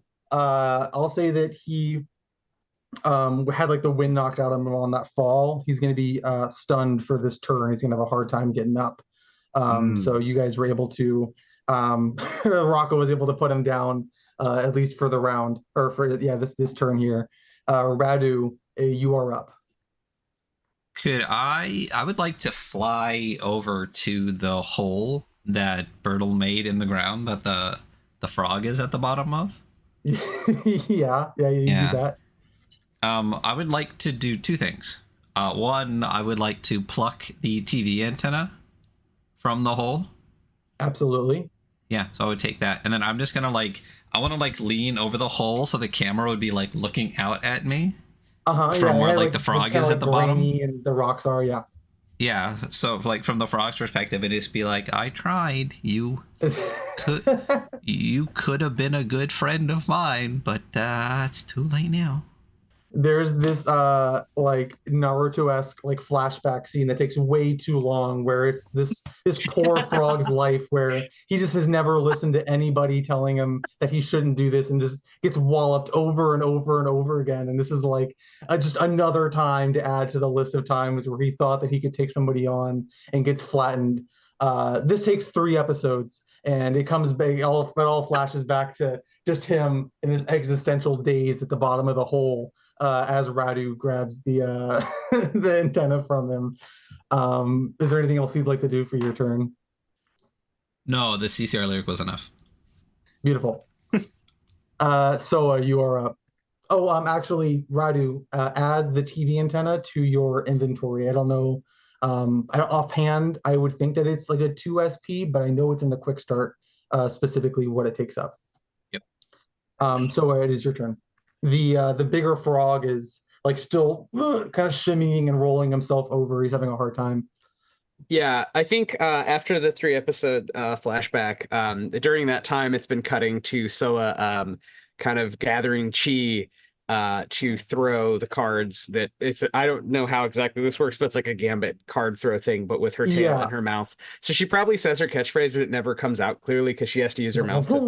Yeah, so she's like saying a lyric from Cyndi Lauper's Sisters of Avalon, but you never really hear what it is that she thinks sounds good when she's attacking. So anyway, I'm gonna throw Ricky Jay style cards with my mouth at the big frog, trying to cut him in the feet.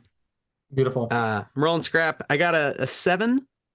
Yeah, he's not going to be able to move, so it's definitely going to hit pretty hard there. Okay. Realistically, I should have prompted you. If he's stunned, he's not going to be able to really move out of the way, so you would have just hit automatically. Go ahead and give me what did we just discuss? It was your scrap +2 for each card. So and then I'll knock down a card on the number of cards remaining. Correct. That's a natural 1, so it's only 3 damage. But I had 18 cards, so it goes down to 17 cards. As he is like kind of wrestling about, you whip the card around. A misheard lyric kind of slips out as it flies through the air, and as he kind of picks a webbed foot up into the air, the card like gets caught like a thumbtack in the bottom of his foot. He's like, oh God, what is this? What kind of looks a card? Y'all are using cards. We got sticks and we got fists, and you bozos are throwing cards. Oh, when I get up, you're in for it. And he like grabs the card and like tosses it behind him, kind of balls it up. So unnecessary. We also have ball peen hammers. Did you see the ball peen hammer? Did you see my ball peen fist? That's not a thing. Yeah, it is. And he's trying to get up. And you watch like a little bit of frog blood kind of trickle out, and then he's going to be stunned. It would have been his turn. As he's kind of getting to his feet, you watch him, hey, paper cut, as he's like not able to fully stand down on that foot anymore. He's kind of hopping around. Bertle, it is your time to shine. Yeah, there's like a wet like suction sound as I pull the hammer out of the hole in the ground, and just kind of lumber over, kind of disinterested. Yeah. And then just deep breath as now I'm gonna burn the grit to rage this dude. Sweet. He's stunned. Yeah, until he comes back around, you would be the last person he's like stunned for. So do I have to roll to attack on this? No. Beautiful. So I get 2 damage rolls at advantage. All right.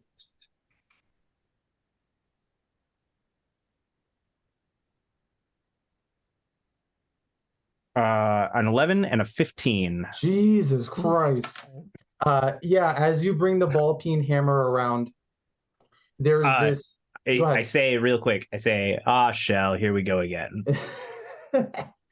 That kind of rings out in this ominous drone as everything slows down. The camera zooms in on all the fine little metal scratches and wear. The final flecks of Jeremiah kind of fly off of the hammer as it kind of picks up speed. Fire starts coming off the back, and as it collides with his like can-tab armor, there's like this second where, like in cartoons, when two things kind of like hit each other and like shake and bustle for a second, there's like this like split second like hesitancy before the hammer just like Mega Man explosion as the armor kind of like shatters off of him, and the hammer just and the hammer kind of like puts a big spike out of his back, and similar to Tito Tip that was thrown into the bush earlier, his body flies backward, his head stands there for a second, and he goes and he flies backwards back into a garbage can and kind of topples it over. And as he kind of, he's, please, we're just here to defend the big guy, the green guy. He gives us this cool stuff and a place to stay. We don't want any trouble. We don't want any trouble. In there. Pulls out like a long key. Oh, Jesus. Like, just Rocco grabs it. In there. He's like, yeah, please, just let me stay. I'll be Ribbit solo. Please, no more. And he's like groveling, like covered in trash. Big hammer-sized hole. His foot's still kind of bleeding. And he said, please, no more. Do what the big guy. I want you. Just don't mention that I was here. Just tell him I'm dead. Tell him I'm dead. You should be dead. I'm not entirely sure why you're still here. Yeah, of course. I should be dead. Is dead. That's right. I'll go to the cemetery. There's some cool hamsters there. Yeah, I know. They're nice guys. They never did me wrong. I'm not like a cop. You can like. He says, "Okay, good. We don't like cops around here anyway. So, if you was a cop, then I don't know what I would have done. Thanks. No, I'm genuinely impressed. I guess, sure, yeah. If you can survive that, that's 25 damage hammer hit. He the way he is like no torso. Like as he starts to leave, you see that he is like just a torso with arms at this point, like from the bottom down. Zachariah is like, yeah, I'm gonna go live a nice life. No cops in the cemetery, and I'm gonna be good to all the little hamsters. And as you guys like watch him slowly, it's way too long of a scene of him kind of like dragging his body out of the alleyway from where you guys came. And as he finally turns the corner, he's like, I'm turning a corner in my life. I'm gonna do things right.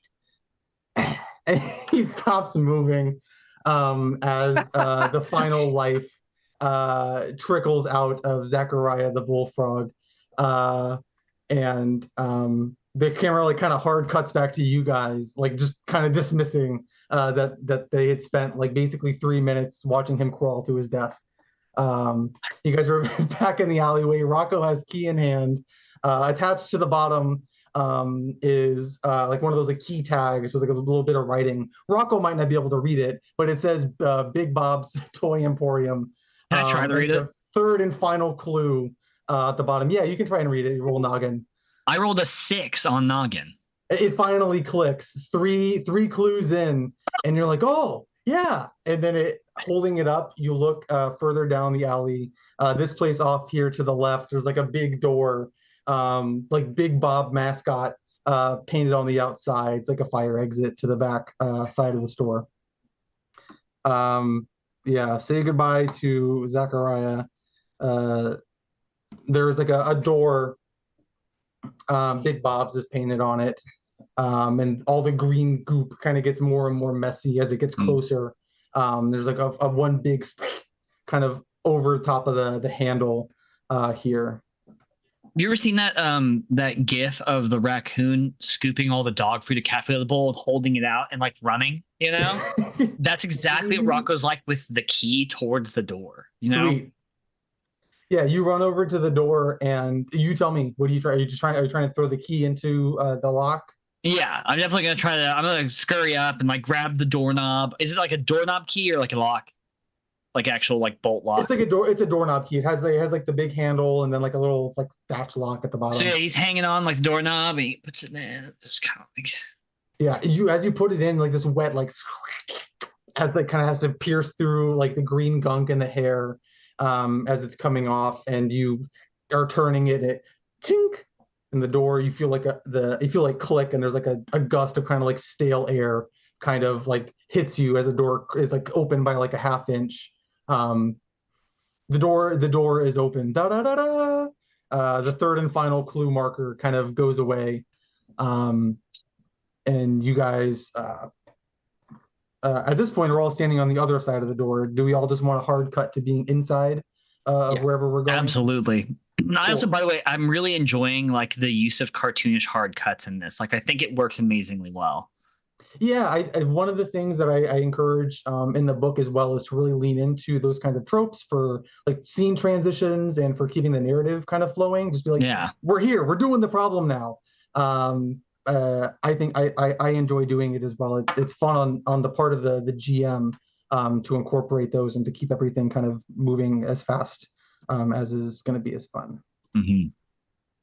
I think as we're walking, all our eyes, as we're talking about other stuff, it's like the fourth wall break of we're looking down as the third clue thing pops up, and that mini quest of like find and open the door like goes away, and like the sort of heads up display. The and now, yeah, we're just Skyrim all marker inside. of Big Bob's Emporium kind of appears over the top, like location discovered, and it kind of fades out again. Yeah. Oh, that's weird. Oh, yeah, that happened. Anyway, yeah. You guys come into this abandoned toy store, Big Bob's. Wythe, what is the theme of Big Bob's? Like, what kind of like shtick or thing did Big Bob's really go for and nail? Like, they probably sold a specific kind of toy here, or at least they were all themed a certain way. Yeah, I think Big Bob's was a lot of it is classic 80s, 90s Japanese inspired boxy mecha, but I think the owner was Greek and had a soft spot for mythological stuff. So there's kind of a weird mashup of like Poseidon and Voltron, you know, like everything is kind of side by side. So there's like maybe a window display that's really confusingly like sort of Greek style, like mermaids with just like laser gun shooting, transforming mechanized boxy robots. So that it's a little bit hybrid everywhere you look. There's not like one style, but definitely I think toys seem fun. Well, I just drew a mermaid tail with a gun. Yeah, exactly. Yeah, maybe that's the symbol, right? Bob drew it himself, so it's as Big Bob's mascot is the bottom part mermaid tail, top part is just the end of a pistol. I think Big Bob wanted to be an artist, but maybe wasn't as good as you, Tony. So he just did an infinite amount of Trogdors until he found one that matched his specific sensibilities. Right. Right. Looking across, you guys are kind of panning the area. There's a number of specific things. So in Blister Critters, when you guys are entering like specific locations, it's encouraged in kind of the producer GMing section of the book that you give players the option to kind of flesh out and add like canonical things to the world to interact with. So earlier on, we talked about the burrow. Now that we're entering kind of this final location for today's episode, entering this toy store. I want to give you guys the ability to add some like big features to this almost final location. So Hunter, Rocco, there is like a large display in the top of the map here. What was like the big brand new toy being added to Big Bob's, like weird mecha Greek fantasy toy? I must say he's Greek, right? So it's a big display of like drawstring, like talking Zeus toys. Okay. You know, like very much like Woody from Toy Story, where you pull the string and it says something, but it's just Zeus. Like a bunch of them. He pulls back and he's like, "I'll strike you down with lightning. I'll have sex with a horse," you know, or whatever he says. Fantastic. Yeah, there's like a whole display, a la Toy Story. There's like a literal like 2 aisles where it's just boxes of Buzz Lightyears, but it's just boxes of this Zeus toy. That is how I'm going to depict this Zeus figure. In the bottom of the map, Radu, there is like this big pit, like a big like box full of like smaller toys that are kind of like meant to like you grab in and grab kind of like a random one out. There's like a bunch of them. What are these like smaller toys in Bob's Toy Emporium? Oh gosh, how Greek do we want to get with this? I feel like it's just a bunch of like, remember, I don't even know if this is still a thing. Like, remember when Happy Meals and the big kids meals and stuff were like a thing, and you would get like the little toys of the different things? I feel like it's like that. But remember when like Hercules came out and there were all those like plates and stuff? Like, I feel like it's like that, but it's like the collectible of some like obscure Greek cartoon movie that came out, and it's collectibles of like the figures from that, just these little probably pieces you shouldn't give to kids because they might eat them. Yeah. Are they like maybe they're in like those little like capsules? Yeah, almost like a Yeah. what's it called, like a gashapon. Yeah. So, but it's instead of them being like in a machine, just like a big tub where you just There you reach in and grab as many as you can with one hand. Sweet. Yeah. From the movie Hercules. There you go. These little figures are kind of contained into these little tubs. They're kind of rubbery and squishy. And Big their eyes Hercules. kind of pop out. Yeah. Yeah, exactly. Yeah. So looking out, you guys pick up on the big like Zeus figures. The aisle of Zeus figures off to the top. There's this. There's a couple of really toppled over shelves where toys have kind of spilled out. These weird mecha Greek abominations are kind of scattered all over the floor. To the left, the gachapon like grab pit and a number of like swirly pits and just like aisles full of toys kind of scatter out in front of you. Some of them toppled over. It's kind of a big mess. Green gunk kind of like is kind of like stringy, like spider webby, almost like if you imagine like a spider web dungeon, but just covered in green gunk, orange hairs, and you cannot see it from your current location, but at I guess technically the front of the store, where the windows would be pouring in light, there have been covered by like newspapers and ads and stuff.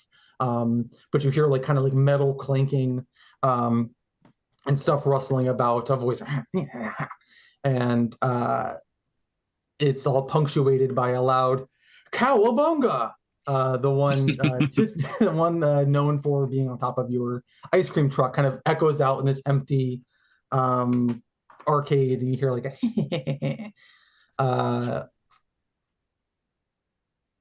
that is what you guys are currently privy to. I feel like right when I hear the cowabunga, like Rocco sits up on his hind legs and like looks towards the sound and like starts scurrying, you know? Cool. You guys are free to move about or do what you would like in here. You can the rustling is kind of continues after the I'm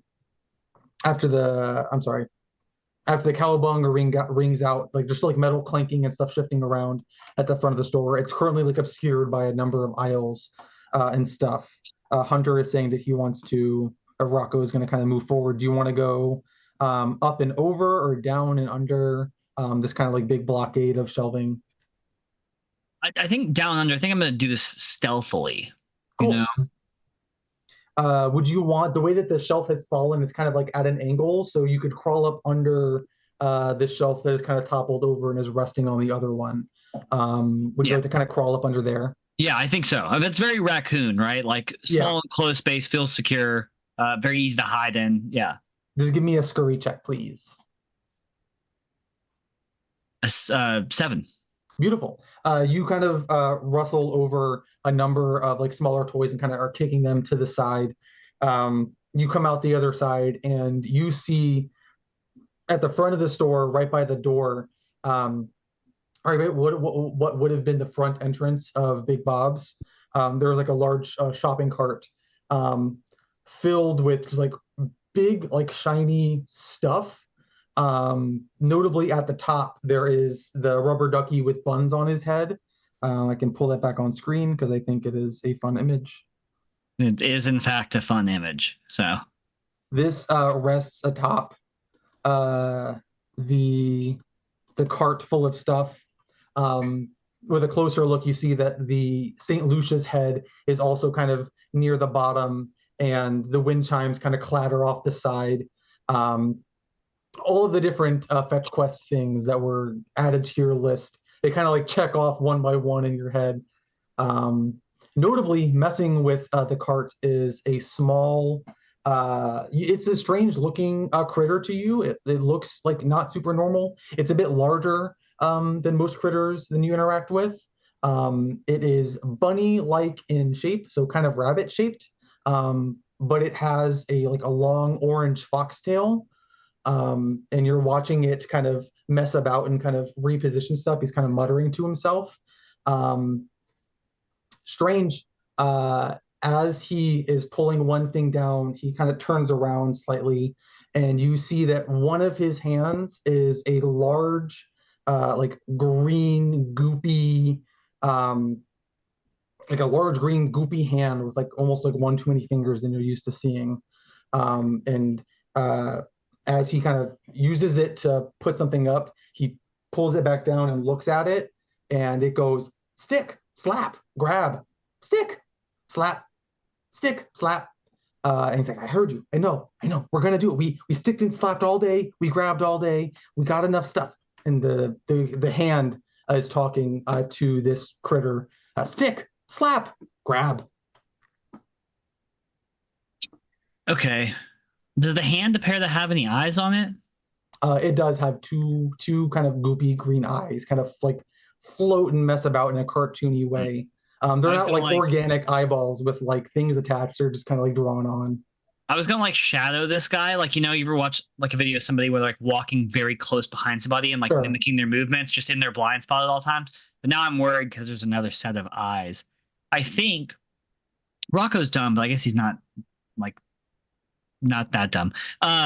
So I think I'm gonna go back down. I'm gonna peek my head back down, and I'm gonna scurry back to the group.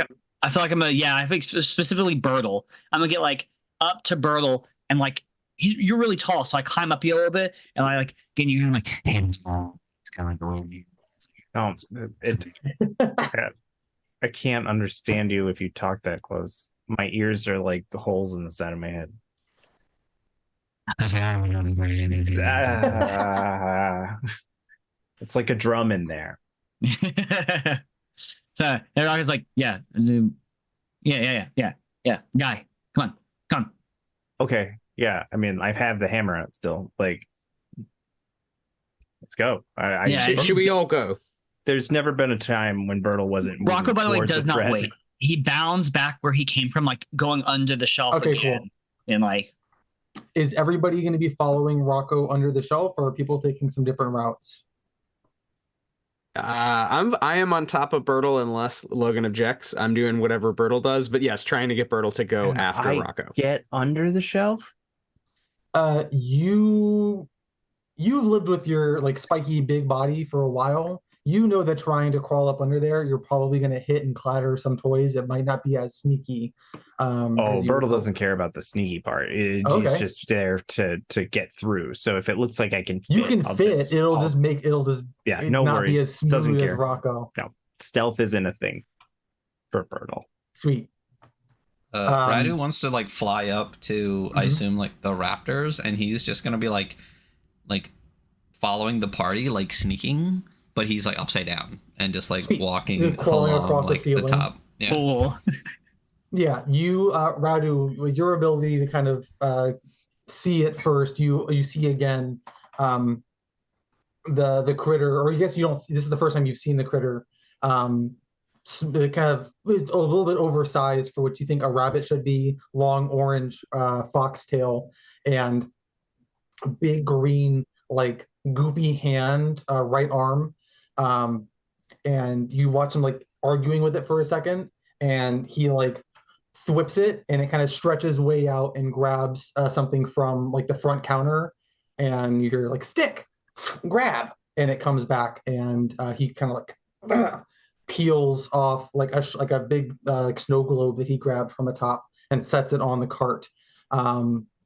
You at that you see climbing above, kind of mirroring them. The rest of you guys are crawling up underneath the shelf. Does it actually look like his arm or something he's holding?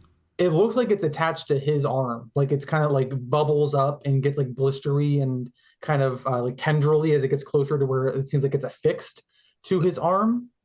So he has one of those sticky hand toys for an arm, basically. Exactly. This guy has like a massive sticky hand arm that peels off. I think at this point I can show you what I had for him. Please be the right one. Yeah, that's the right one. Let me make him a proper size so you can actually see him.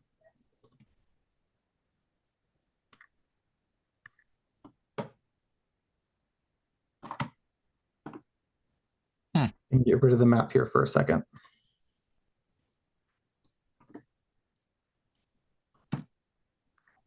He has like a big green sticky hand arm that's kind of attached with blisters and stuff up to it. If everybody, actually, I want to have the 3 that are crawling up underneath.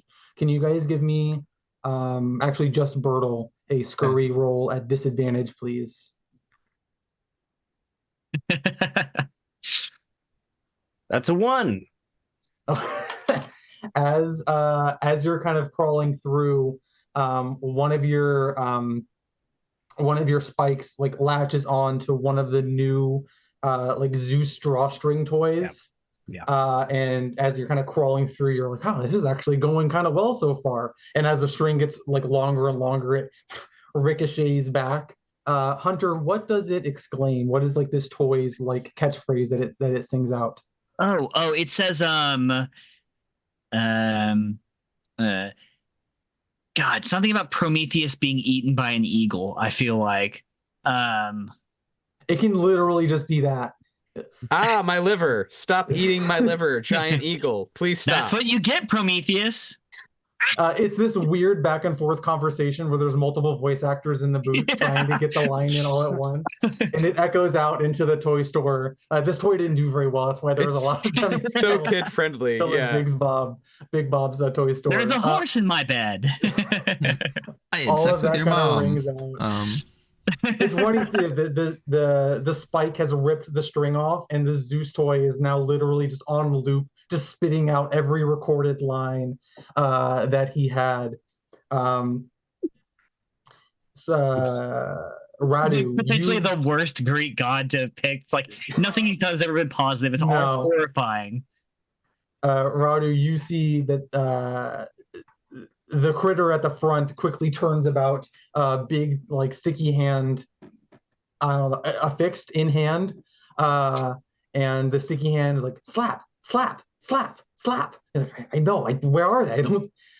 He isn't able to. He doesn't seem like he sees the group from where you are. It doesn't seem like he sees them up underneath. He can hear where they are. Obviously, he's looking about.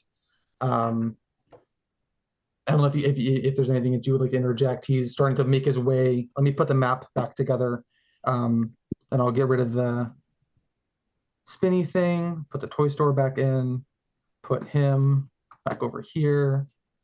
Make sure that it's all in the shot.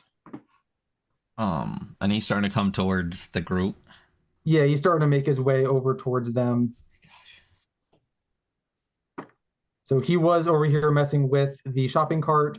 Him and his sticky hand are kind of making his way around this like a large like display with a bunch of smaller toys. He's rounding the corner of a shelf, and he's going to start making his way towards this like fallen area here. I want to tell them that he's coming, but I don't want to give away my position up in the rafters.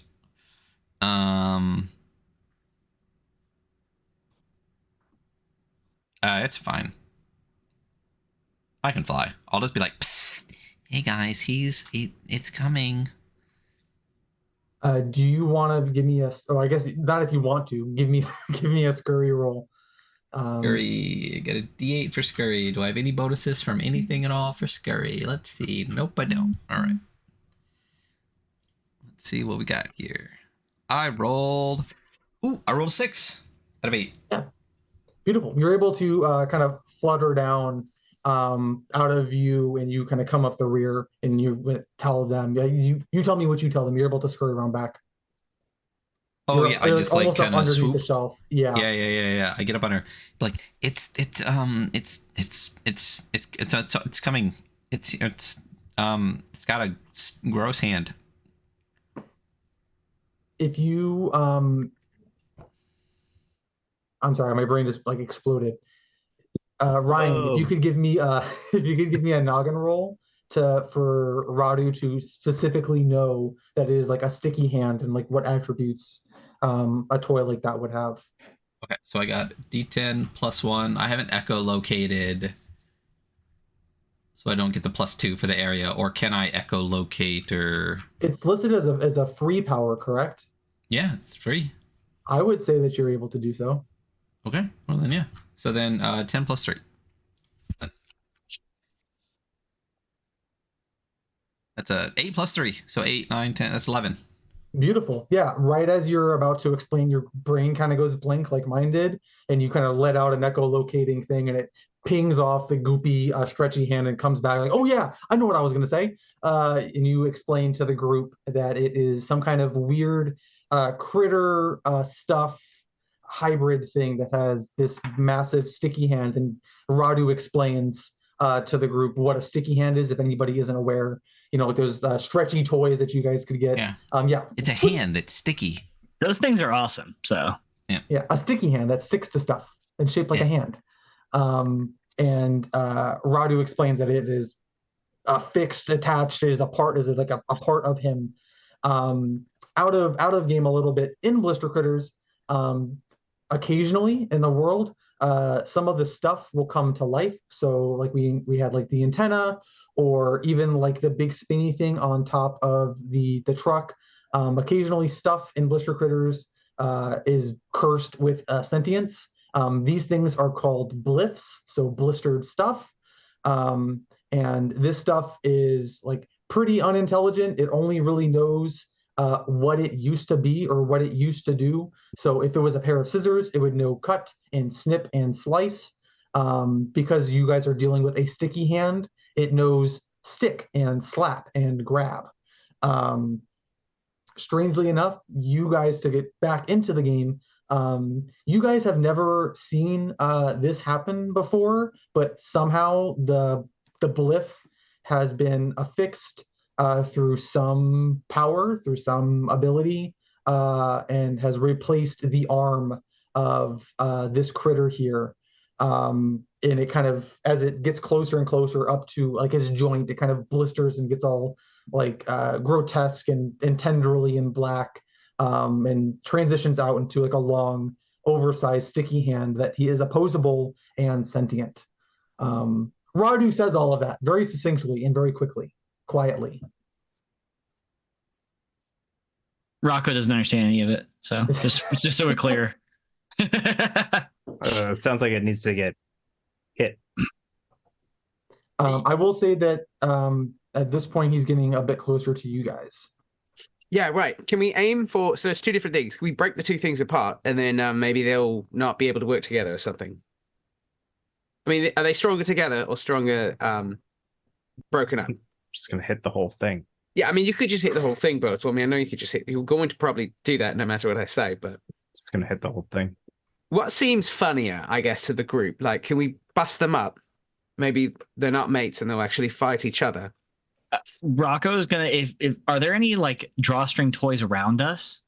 There's the one that just got just the one. apart. Okay, well, never mind. If you want to roll for Noggin to see if there's any more, I mean, it's a toy store. There's plenty of drawstring toys.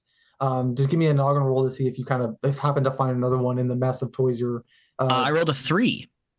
Yeah, sorry, no more drawstring toys. There's a number of other toys that might like click or make some kind of smaller noise, but nothing with like a speaker on it. Well, while they're talking, Rocco in his totally empty head is just gonna start pressing buttons and like messing with stuff. So, okay, yeah, you're finding different toys and you're hitting a button. A little like rocket kind of fires off. A little plastic pellet fires out of one, and the other one's arm kind of karate chops down. There's any number of toys that are mangled up under here. Perfect. You guys are all clustered up. Let me actually move you so it's better representative of actually what's happening currently. So you guys are all kind of up underneath this shelf here. The critter is coming closer, and you hear slap, slap. I know, whoever it is, I'm gonna slap him. You don't have to keep telling me I'm gonna slap him. Slap, slap, slap. And from where you guys are, you can see like bunny feet with like claws that are almost way too big protruding out of the front of them. It's kind of clattering, tip-tapping up. Kicks aside like some kind of Greek-themed like fake telephone, and kind of clings off to the side. And he says, "Whoever's under there, I got a gun, and I'm not afraid to use it. Come out, and we won't have no trouble." Oh, Bertle will just come out. Yeah, you just crawl on I out. was, you know what? Like, let's just go. I'm just gonna walk out. Is anybody attached to Bertle still? Is Bertle bringing Um, anybody along with him? So it's gonna hang back, and my plan is to at the right moment distract in maximum fashion by actually flinging the CD as hard as I can to just try to get this beast to kind of like look away right when Bertle is ready to attack. So I'm gonna try to hold that action if possible. Sure. Rocco's gonna walk out with the karate chop toy in front of him and like kind of waddle it like it's walking, you know? Okay. Think, think, think, think. Yeah. But Sweet. just like directly in front of him. Radu. Radu would like to fly back up. Okay. Are you trying to be undetected? I don't care. No, I'm fine to just if I see Bertle just walking out the front, I'm cool to just swoop out the back and you know Okay, what? cool. No, yeah, let's try to sneak attack it then. I guess Okay. if Bertle's walking out the front and we got the karate choppy toy, I'm okay to try to like, you know, get up to the top on the rafters. Yeah. Yeah. Just give me a scurry check.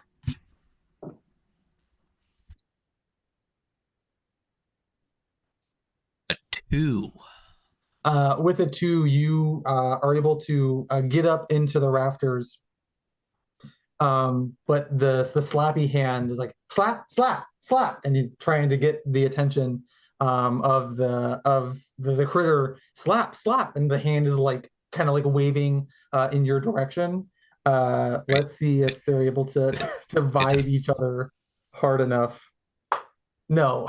So slap, slap, slap, and the critter kind of like grabs it by like I guess its neck, but like the wrist, and he's like, "I'm gonna slap him. I'm gonna do it." And he's like, "This is my gun." And he looks at the three of you guys that have like got made your way out, and so he's holding it like and he folds the fingers down, and he's like, "I'm not afraid. What are you doing here?" Just to clarify, Radu was able to get into the rafters undetected because the sticky hand was not able to communicate. So you are currently hidden, Radu. What's the big idea? You come into my store. What happened to the Ribbit Trio? You're stealing everybody's stuff. Yeah, I got it. You guys must be from the ice cream truck. Yeah, that was a good one. That one's gonna make me some good stuff. Can we have the stuff back? No, I need it.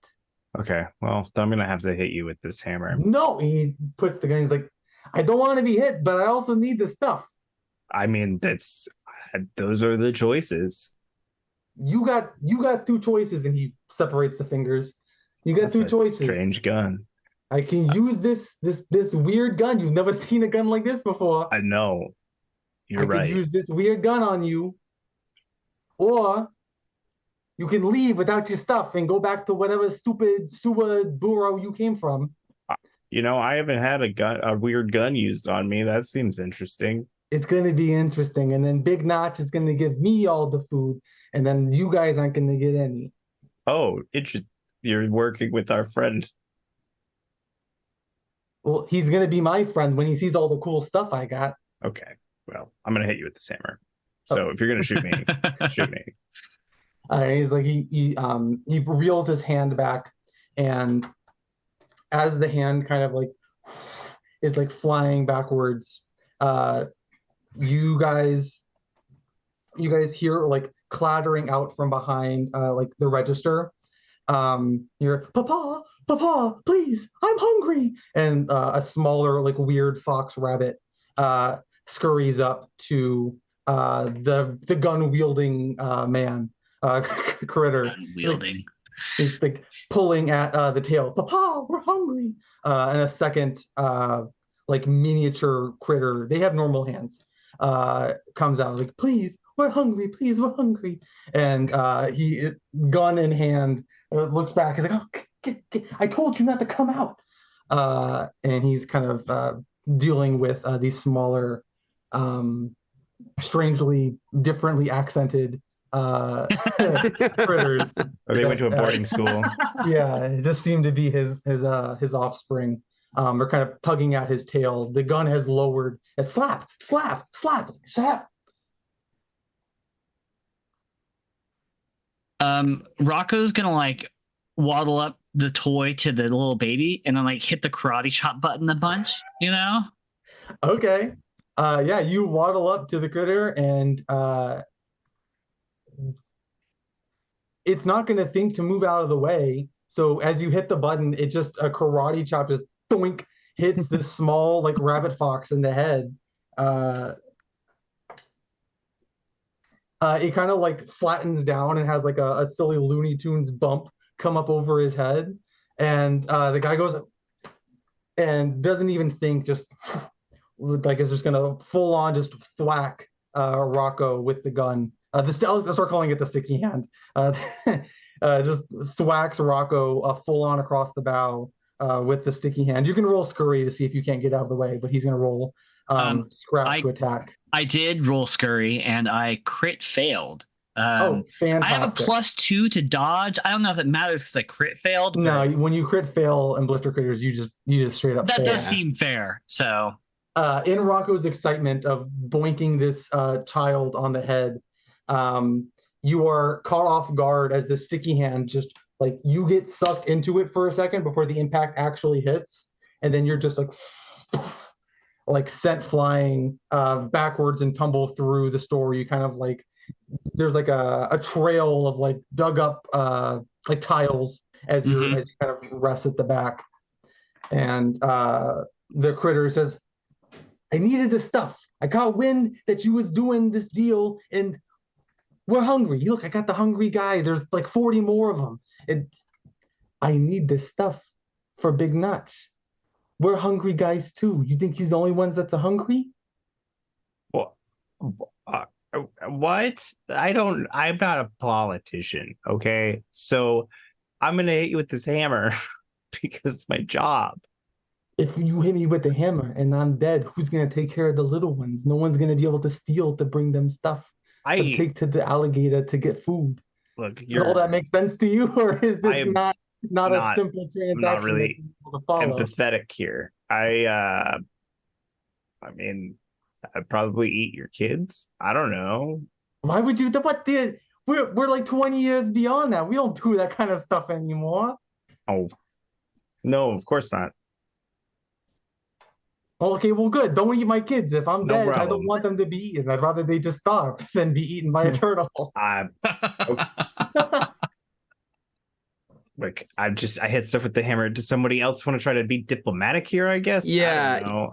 I got about 2 seconds before I'm gonna start swinging hammers around. Yeah, I was gonna do some sort of surprise distraction-y thing, but I feel like realistically, this seems really kind of ridiculous to Soa. She slithers out from beneath, spinning the CD to try to get all the attention on her away from Bertle, just in case. So Bertle, if you need to attack, hopefully this critter is not looking at you.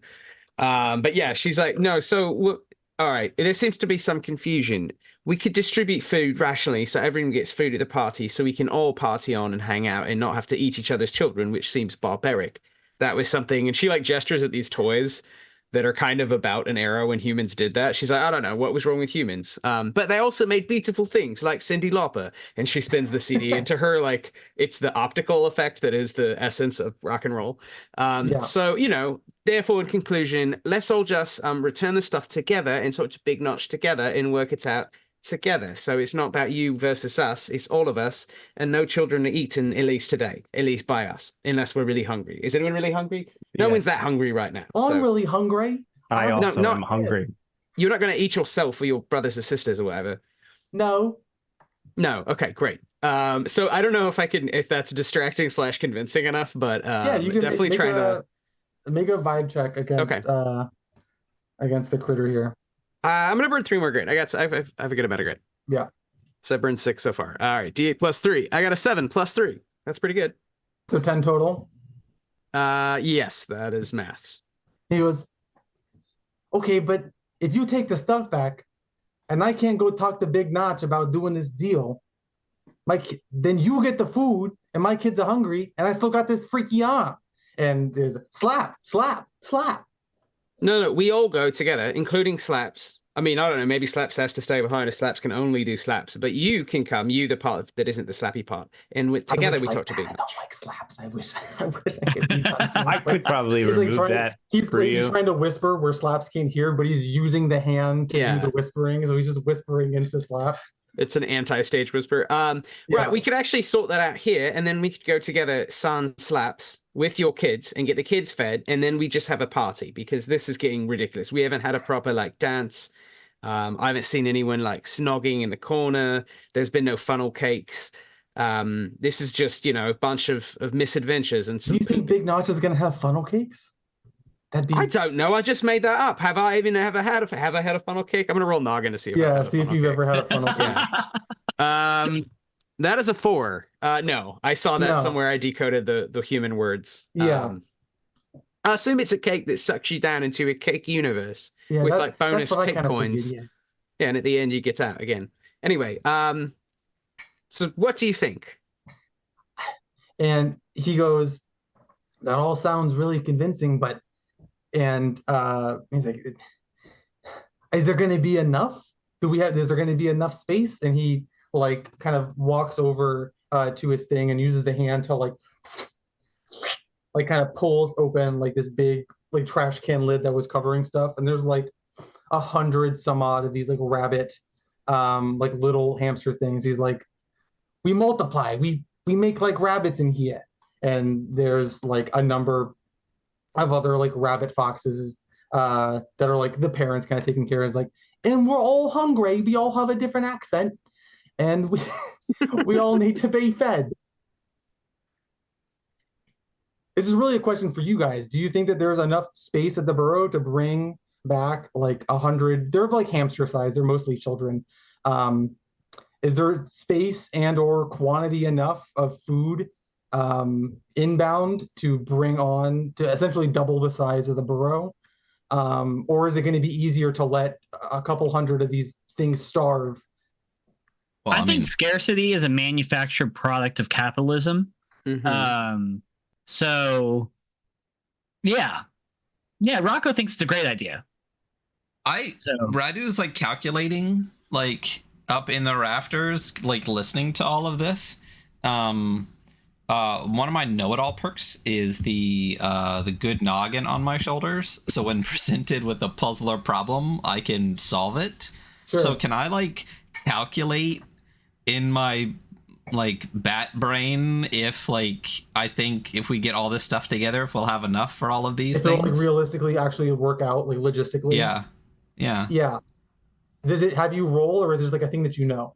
So I gain advantage on rolls to decipher, solve, or discover the solution. Yeah, I would say that it would be a noggin roll that you would roll with advantage. So that's now.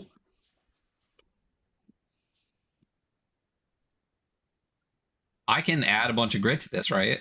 You can add 3, 6, or 9. We're coming up on the end of the episode, so I'm just gonna add 6 grit to my advantage D10 plus 1 roll.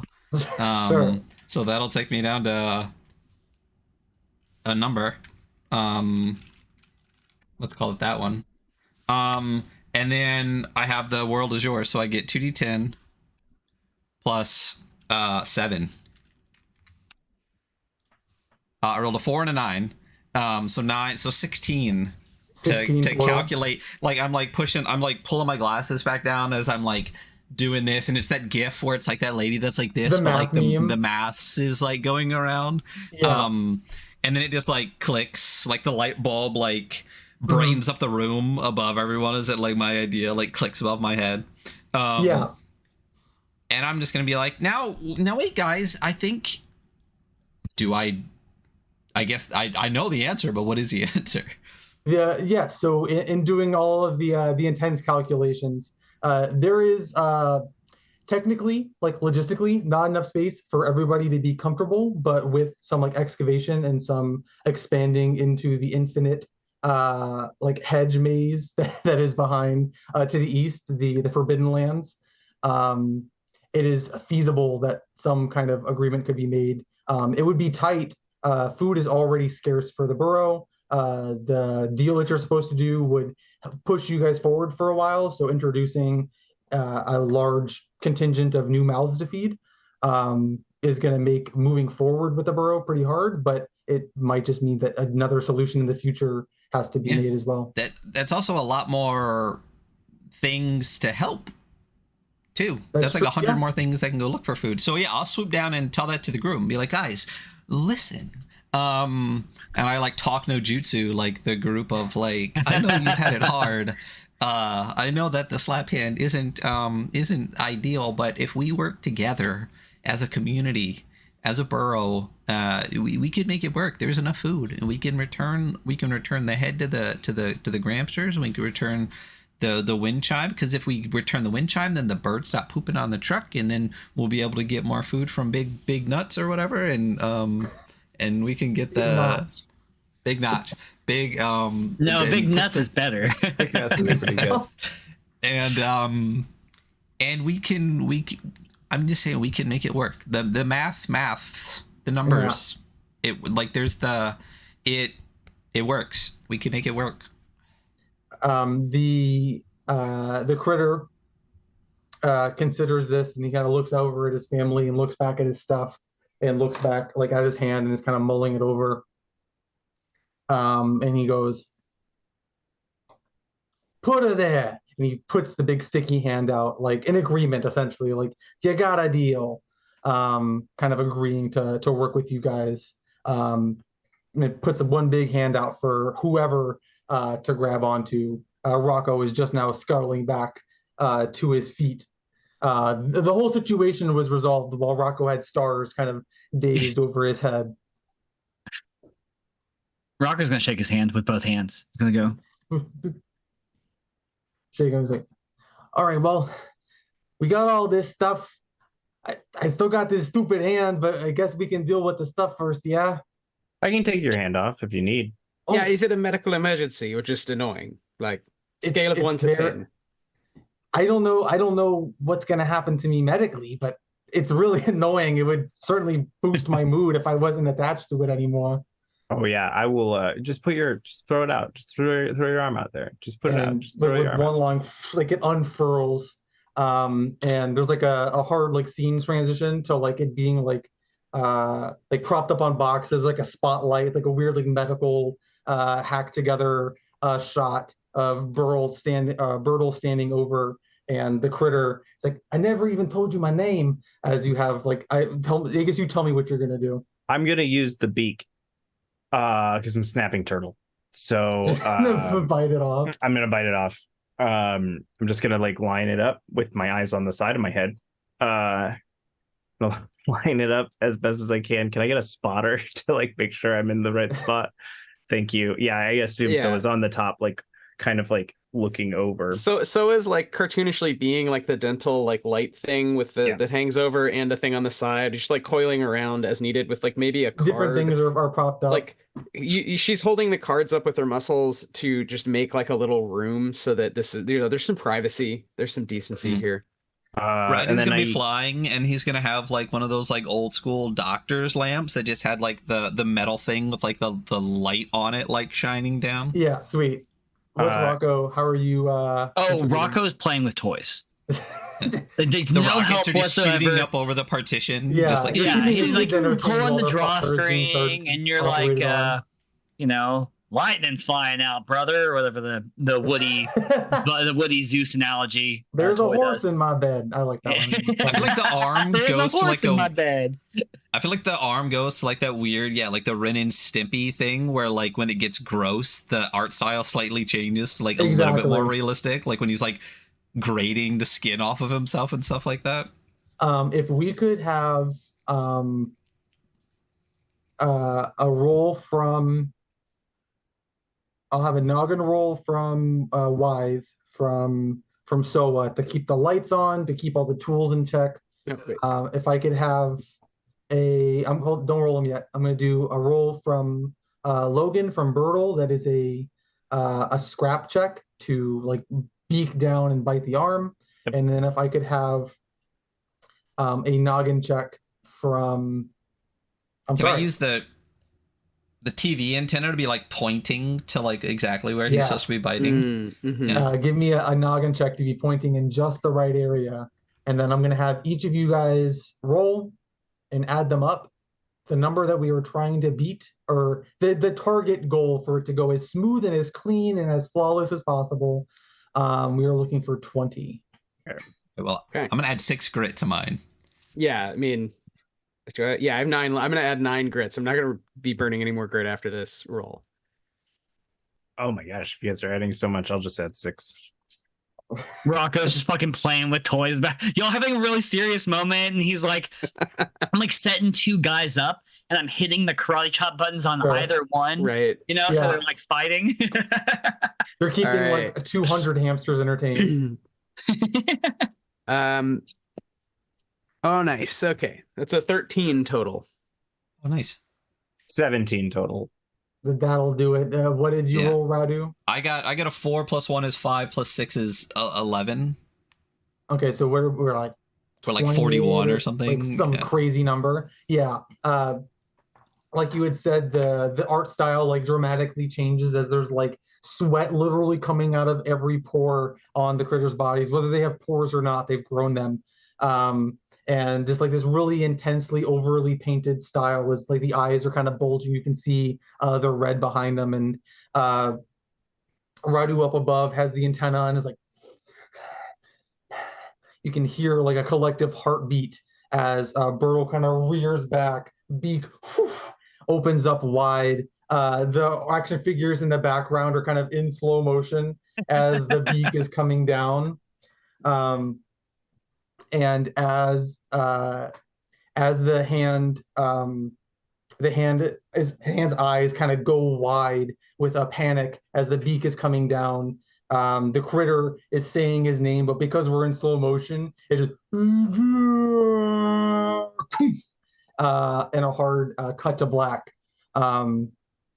It kind of comes back with back to the correct art style. There was like the loud like awful bone crunch and kind of squeak. Cut to black. We come back and there's like a nub that's been like wrapped in like receipt papers on top of where his name is James, where James's arm used to be. And James is like, oh, thank you. When he puts out his nub to shake your hand, he's like, oh, I'll get used to that.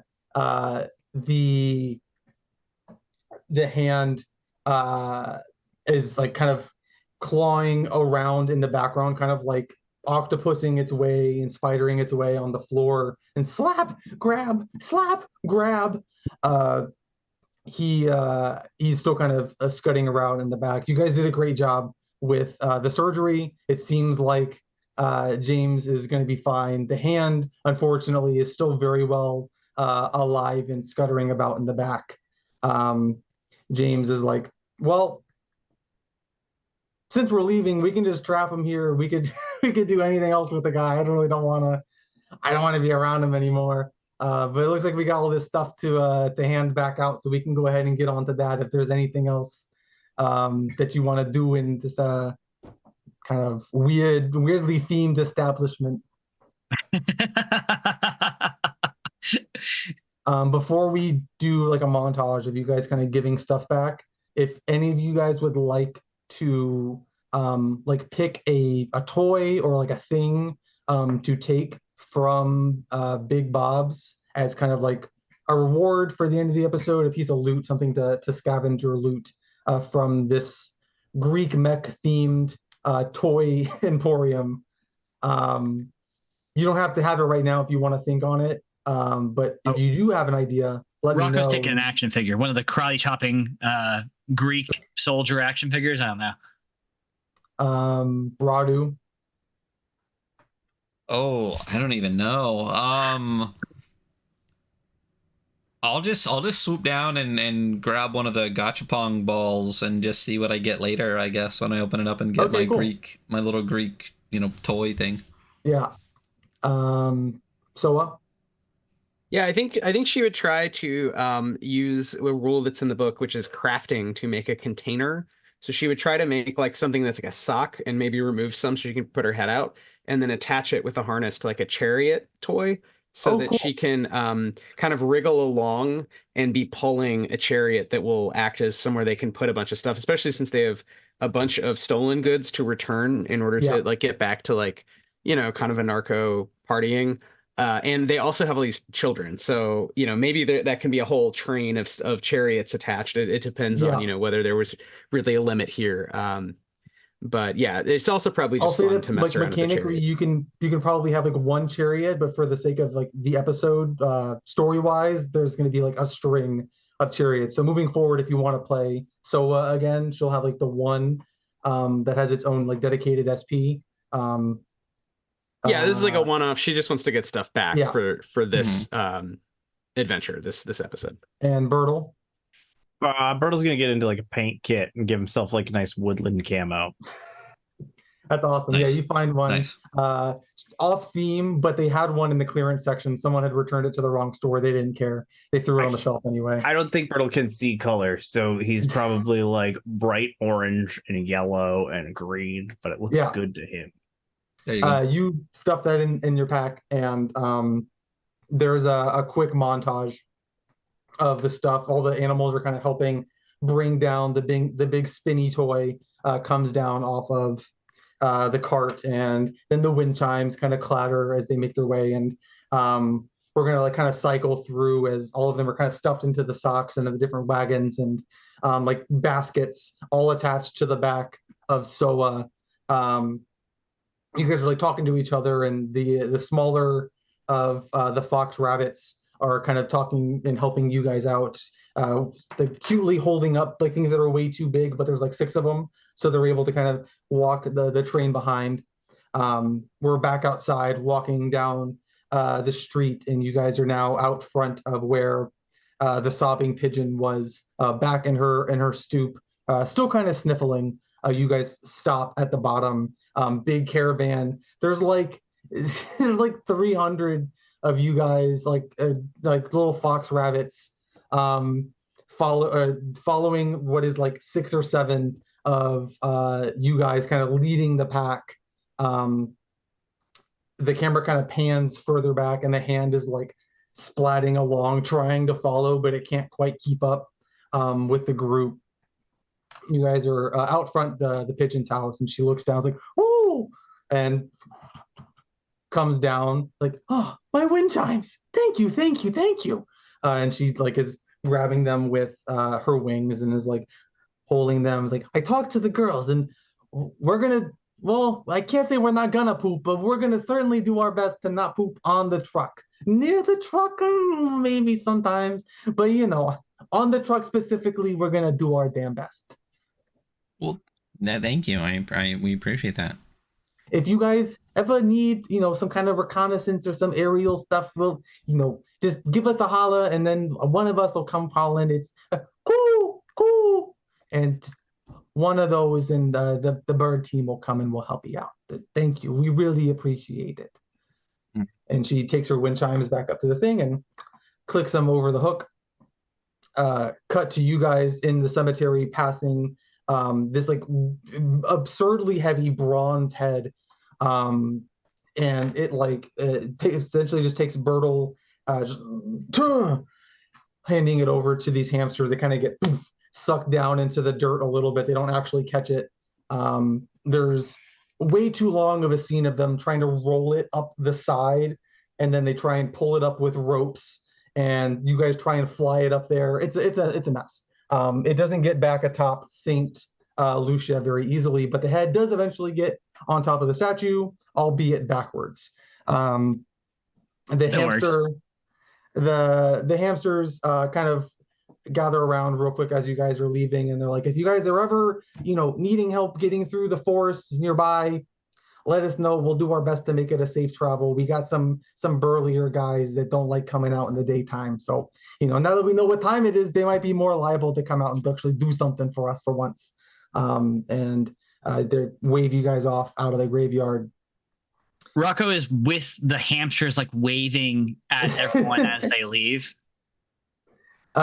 You guys, the camera is back to you guys pulling the caravan up to the ice cream truck, and all of the other fetch quest items have been dispersed from the caravan. Now only remains the spinny thing to go up top, the rubber duck with buns on top. And pull back up the other stuff.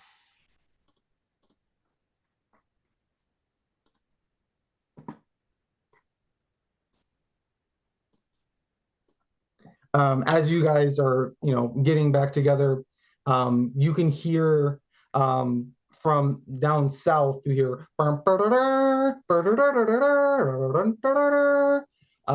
and from inside the ice cream truck, you hear Steve the pig. Oh God, they're here! It's Big Notch. He's here. Oh, do we have it? Do we have the thing? You guys are outside the truck, but you can hear Steve the pig, the burrow leader, kind of freaking out on the inside of the truck as the fanfare of Big Notch's caravan seems to be approaching. I'm gonna try to put the thing back on top of the truck. Yeah. Is everybody gonna work together, or is it just Rocco? Oh yeah, and we'll get like the wave of fucking little baby rabbits to like World War Z this thing like up onto it too, And that's exactly what it looks like. You guys start off by like dragging it like as it's scraping against the concrete. But James and his legion of smaller James all kind of wave up, and there's one big fluid like, and it literally comes on top and does a flip and twink, lands kind of perfectly back on top of the truck once more. You hear Steve on the inside. Oh, what was that? What was that? And Merle is going to kind of poke his head around the side. He's like, oh, they did it. Yeah. You hear Steve on the inside kind of bouncing around like, yeah, beep, beep, beep. He's cowabunga, as the button is being like mashed. The duck starts spinning around the top again. And bouncing on the trampoline are a couple hundred of the little James bouncing around in celebration. From the south, a large caravan led by this like massive alligator, Big Notch, is approaching. You guys make your way into the truck and are thanked greatly by the burrow leader, having saved the day, the hunger, and the lives of 200 smaller James, as well as your burrow mates will be well fed.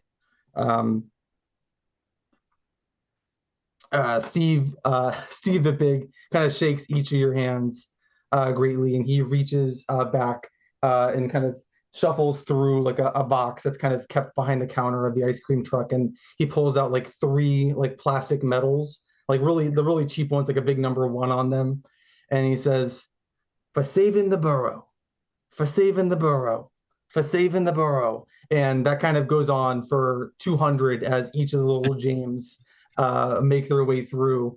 The 4 of you guys are kind of in a safer, calmer part of the burrow sometime later. What are each of you like eating? You guys got this big food store. The deal went through, no problem. Big Notch was very impressed with the truck, how clean it was, the big spinny thing on top. Said he'll be back soon. Now that you guys are all kind of relaxed and recuperating, having a meal together as the episode is coming to a close, what is everybody eating from the food infusement? I'm gonna try and find any like lettuce. Plenty of lettuce. Like leafy greens, just like munching. Cool. I think stale garlic butter pizza crust. Yeah, 2-decade-old, hasn't been in the refrigerator for very long. It's fine. I'm a raccoon, so yeah. Soa?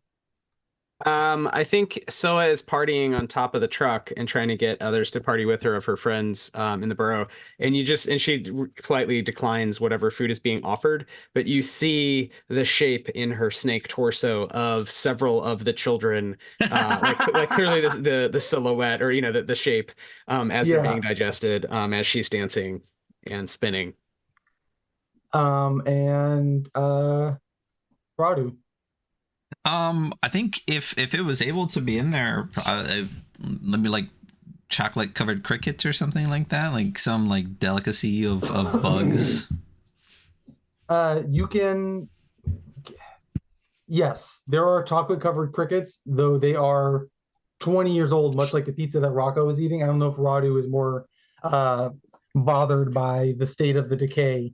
But they had one lone bag of chocolate covered crickets in Utah to dispense over to Radu. Yeah. No, it doesn't bother me. I'll eat it. That's fine. It's my guilty pleasure. The four of you guys all eat on your gnaw on your foods respectively. The smaller James Jr.'s kind of poke and prod at the side of Soa.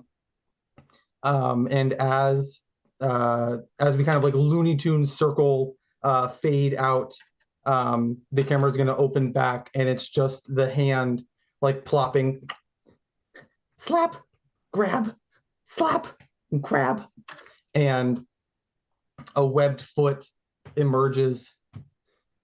Tito, big ball peen hammer hole, rustles out of the bushes, also missing his legs, crawls over to the hand, and webbed hand and sticky hand collide as like a horror sting hits, and the end credits start to roll. And that is the end of our episode. You guys awesome. Great episode. Doubled the burrow size and fed everybody. And a crazy ominous ending implying about part 2 with some frog props in the neighborhood. And we defeated the bad guy without violence. We didn't murder hobo everything with our critters that are blistered. I do love the whole the fact that like Logan's character was so strong that we could all just kind of fuck around the entire time, and it's like he's just gonna hit it and we'll be fine. Yeah. So yeah. Wow, that was a blast though. I really can't tell you how much I enjoyed that. Yeah, I thought it was a good time. I do enjoy, like, I like that the final boss guy that was set up as like the actual cool fun combat that we were gonna get to do, like, it was also just like, this doesn't make, like, why would we have to fight you if we can just beat everybody? I'm like, oh yeah, I guess that makes sense. I had thought about it that way. We're not animals. I mean, come on. Exactly. Like, it hadn't crossed his mind. Like, no, I have to screw them over to get food for my. I was like, oh. But because of that, I didn't get to show the cool piece of action artwork that I had for James. Oh shit. Got the live artwork happening. Tony Grasso. Cool. Like, I wanted him to be able to fight. I'm definitely going to use him again in the future. I think it's such a cool, like, combat idea. So yeah, I'm glad. I'm happy. I'm glad that it all was we had a good mix of like social interactions and then like Bertle handling combat for everybody. I like that kind of combat kind of moves. It's hard hitting if we're not like lingering on it for too long. It isn't mechanically leans into it being super slapstick, where it's like, I just gave him one hard hit with a hammer and now we're gonna keep moving. I don't know, what did you guys think? I've GM'd a bunch of it. I've played a couple of games. I think this is probably the first game. I think this is probably in my like top 5 actual plays we've done on this channel. Amazing. Yeah, I really, when you guys came on and we talked about this game, I was like, oh, I'm gonna fucking love this. And played it, and I'm like, oh, I fucking love this. Like, I think this is a great project. I really appreciated how much forward movement there is built in. Like, I kind of mentioned the hard cuts we were playing, and then even like having one person who is incredibly strong in combat, and that allowing us to just like, that's a moment that they can shine. Like, we could have all been combat characters, but it was cool. Like, everyone got to do their own thing, and we had a combat character who had those like shining moments, and we didn't have to worry about everyone like thinking about what they're doing, and then we just kept moving forward. It's nice that there was such a flow forward of it. It didn't feel like we really got stuck anywhere stupid for that long, which we all know happens in a lot of games. And there were kind of times when we were all just kicking around, and that's when you're like, okay, hard cut, we're next part. And it almost is like more comical that it's just like us being stupid, and like, hard cut, we're in the next room, Yeah, and I enjoy doing that as a producer, because I think that sometimes players can feel like stuck, or they don't know like what the clue is, or maybe there isn't. Maybe like the room is just empty, and like, do we really want to like role play? Okay, now we leave, we close the door behind us, we make sure that it's locked. It's like, no, hard cut. You're outside. Something new is happening. Just in the same way that a cartoon would move forward. Or sometimes I like doing it. I don't know if it happened this episode, but I know that I've done it in the past where a critter's like, there's no way that like this is going to be a problem. Like they're definitely not going to be upset with us. And then I hard cut to, I'm upset at you. This is definitely a problem. And then we can just keep moving. I agree that it helps everything kind of keep moving. Yeah, I think the genre really helps just that in general too, because like so many times in role play you can be like, this isn't simulationist, but like there's still a sense of like your character died, you have to bring in another one, but it's like I need to have a good reason to bring him in. And it's like, no, you fucking don't. And in this, like you absolutely don't. Like you can get rid of all of that stuff by just making it cartoony, which all of us 30 pluses can like feel the nostalgia of. So not only is it like fun because we know exactly what you're talking about every time there's like a reference to it, but like you said, you can just like chop through all those bits the way a 30-minute cartoon that's really like 17 minutes with commercials like is going to chop through those bits and just keep getting to the action without having to even worry about that. And the gonzo aspect of it continues to kind of feed into that too, where like you don't have to explain anything, nothing really matters to that extent, and it makes sense and always fits because that's the style. So yeah, and there's definitely two sides of that, right? Like I know that I produce it, I GM it very zany. So like in the book, it gives you the option of running games very cartoony or more hardcore, or where you would play out more of that more serious stuff. I definitely lean on the zanier stuff. That's how I like to run it. It's looser and it's just the way I prefer it. But I know that like Wythe enjoys running games that have a bit more going on, that are more serious, and I enjoy playing those games as well, where the world is it still has a lot of this stuff, but it's more grounded and you can feel a bit grittier in it. And you're still, if anything, the cartooniness in those games shines in a slightly different light, because it's juxtaposed kind of hard with everything. Why do you want to talk about that? Because that's kind of your wheelhouse. No, I was just going to say, it struck me it's actually not that dissimilar, because when I lean into the more animal as opposed to the cartoon, just the way that I GM it, not without thinking about it, but it works the same, because it's like, if you think about if my cat met another cat, he's not going to actually try to instantly kill it for no reason in like murder hobo fashion, like I kill it and take its gold. Nor is he like trying to RP like realistically, like, hello, sir, let's become friends. Like animals are kind of like cartoons in that way, where they're very sort of random. When they leave the room, they just fucking leave the room. So I think it actually works either way. It's the same game. Do you know what I mean? It's not a different game. It's just you can lean into like I when I describe animals in this post-human world, it's more kind of like Walking Dead feeling. And when Tony describes it, it's very, very cartoony. But I think the same game shines, and it's like very fun both ways, and has all the same logics of like, okay, what, I don't know, like, because you're not in a human society, and you're really thus like, you're not either murder hobos or like knights of the realm. Do you know what I mean? Like the narrative structure is you're a bunch of animals hanging out doing animal stuff, which is kind of nice, because I actually think it means like when you meet an animal with a bunch of baby animals, you could be like, I don't know, I mean, I'm a vicious animal, but more realistically, I think you could, I mean, in a cartoon setting especially, you're going to be like, I don't know, let's like find a way to be friends. So it lets, as a GM, I think, like Tony, you get to push us toward combat because we're animals / we're cartoons, so we can get those kind of Looney Tune like dust ups, or you can push us toward like, I don't know, like we're like, let's all hang out and like resolve this another way. And I think that makes for fun storytelling that's a little bit different than the typical kind of murder hobo, like, but yeah, tactical, like I close the door, I open the door, I get the gold, you know, like point, you know, movement based game. So I don't know, it's fun to play. It's interesting with animals too, because like, for example, like Mouse Ritter, one of the things that shines with Mouse Ritter is like, you know, you're a mouse, so you don't have those like human things. You're like, I'm the little fucking mouse. Like like a cat would chomp me in like 2 seconds. So like it kind of takes you out of that weird human simulationist bit.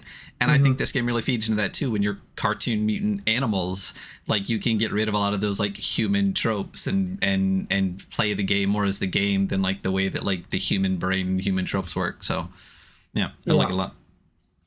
So Blister Critters, the Kickstarter, you have what, 24 days left. I think you're at $11,300 ish, right? Somewhere in that realm. Something about that, yeah. You guys just hit a stretch goal for the ad lib book. Yeah, the ad so libs. the Tony thing that did we it at the very this front. game. Yeah, Yeah. and we started this game with it, and that was really, really cool. It was a lot of fun also seeing because I picked, I was like, what's the stupidest adjective I could pick? So thanks for that. Yep. What's forward looking for stretch goals in the project? Wythe? Sure. Yeah, there's a whole bunch. So this is a lot about funding and just like the cost of physically printing stuff. And big shout out to Logan, who we've been working with to develop this box set, because I publish books, but not a box set full of stuff. And Tony had a really fun vision for like tools that you could use. So it's a smaller book, and then you have these other things like the ad libs book is a bunch of, you sort of use them, ideally you just write on them and have fun with your group. If you were sitting around a table, on Discord, you could do like we did today, where you could DM everyone and be like, hey, can you fill in these, an adjective, a noun, a verb.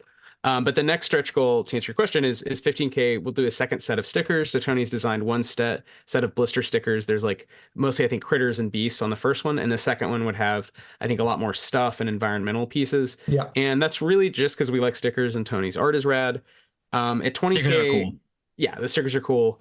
We're trying to actually pay everyone who's been working on this some sort of bonus, regardless of how well we do in terms of actual like profit. Like even if we don't have a profit, we're going to set aside that just to pay everyone, something.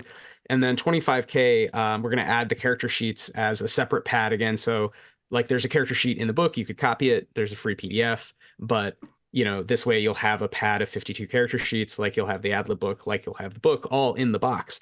And at 30K, is something that doesn't go in the box because it is a separate sort of cost, but it is really cool, which we really want to do, which is a producer screen. So it'd be a 3-panel screen with, again, Tony's amazing art, rules on the back. And the thing we're trying to innovate, which, I mean, you don't hold us to exactly how it's going to look, because I don't know this has been done, but we really want to do it with our printer, is have drop-ins for the cards. The cards come in the box already, and we want to have basically plastic sleeves built into the producer screen on the top, so you can put cards in. So showing the art to the players, and then you have the rules as the producer on the back, and have maybe 4 to 6 of those across the 3 panels, so that you could actually have, like, for example, the Rivet Trio, I think, is 1 card. But if you wanted to have, say, 3 frogs, you could have your different critters and beasts that are NPCs facing the players, and that would just add a little more visual connection, especially since there are cards in the box. The cards are fun. The art is great. So those are the ones we've announced. We have a lot of other ideas, but those are ones where we felt like priority. If we can just get the money to print them, we would love to include those. The screen would be offered as an add-on just in terms of cost, but the others would be in the box.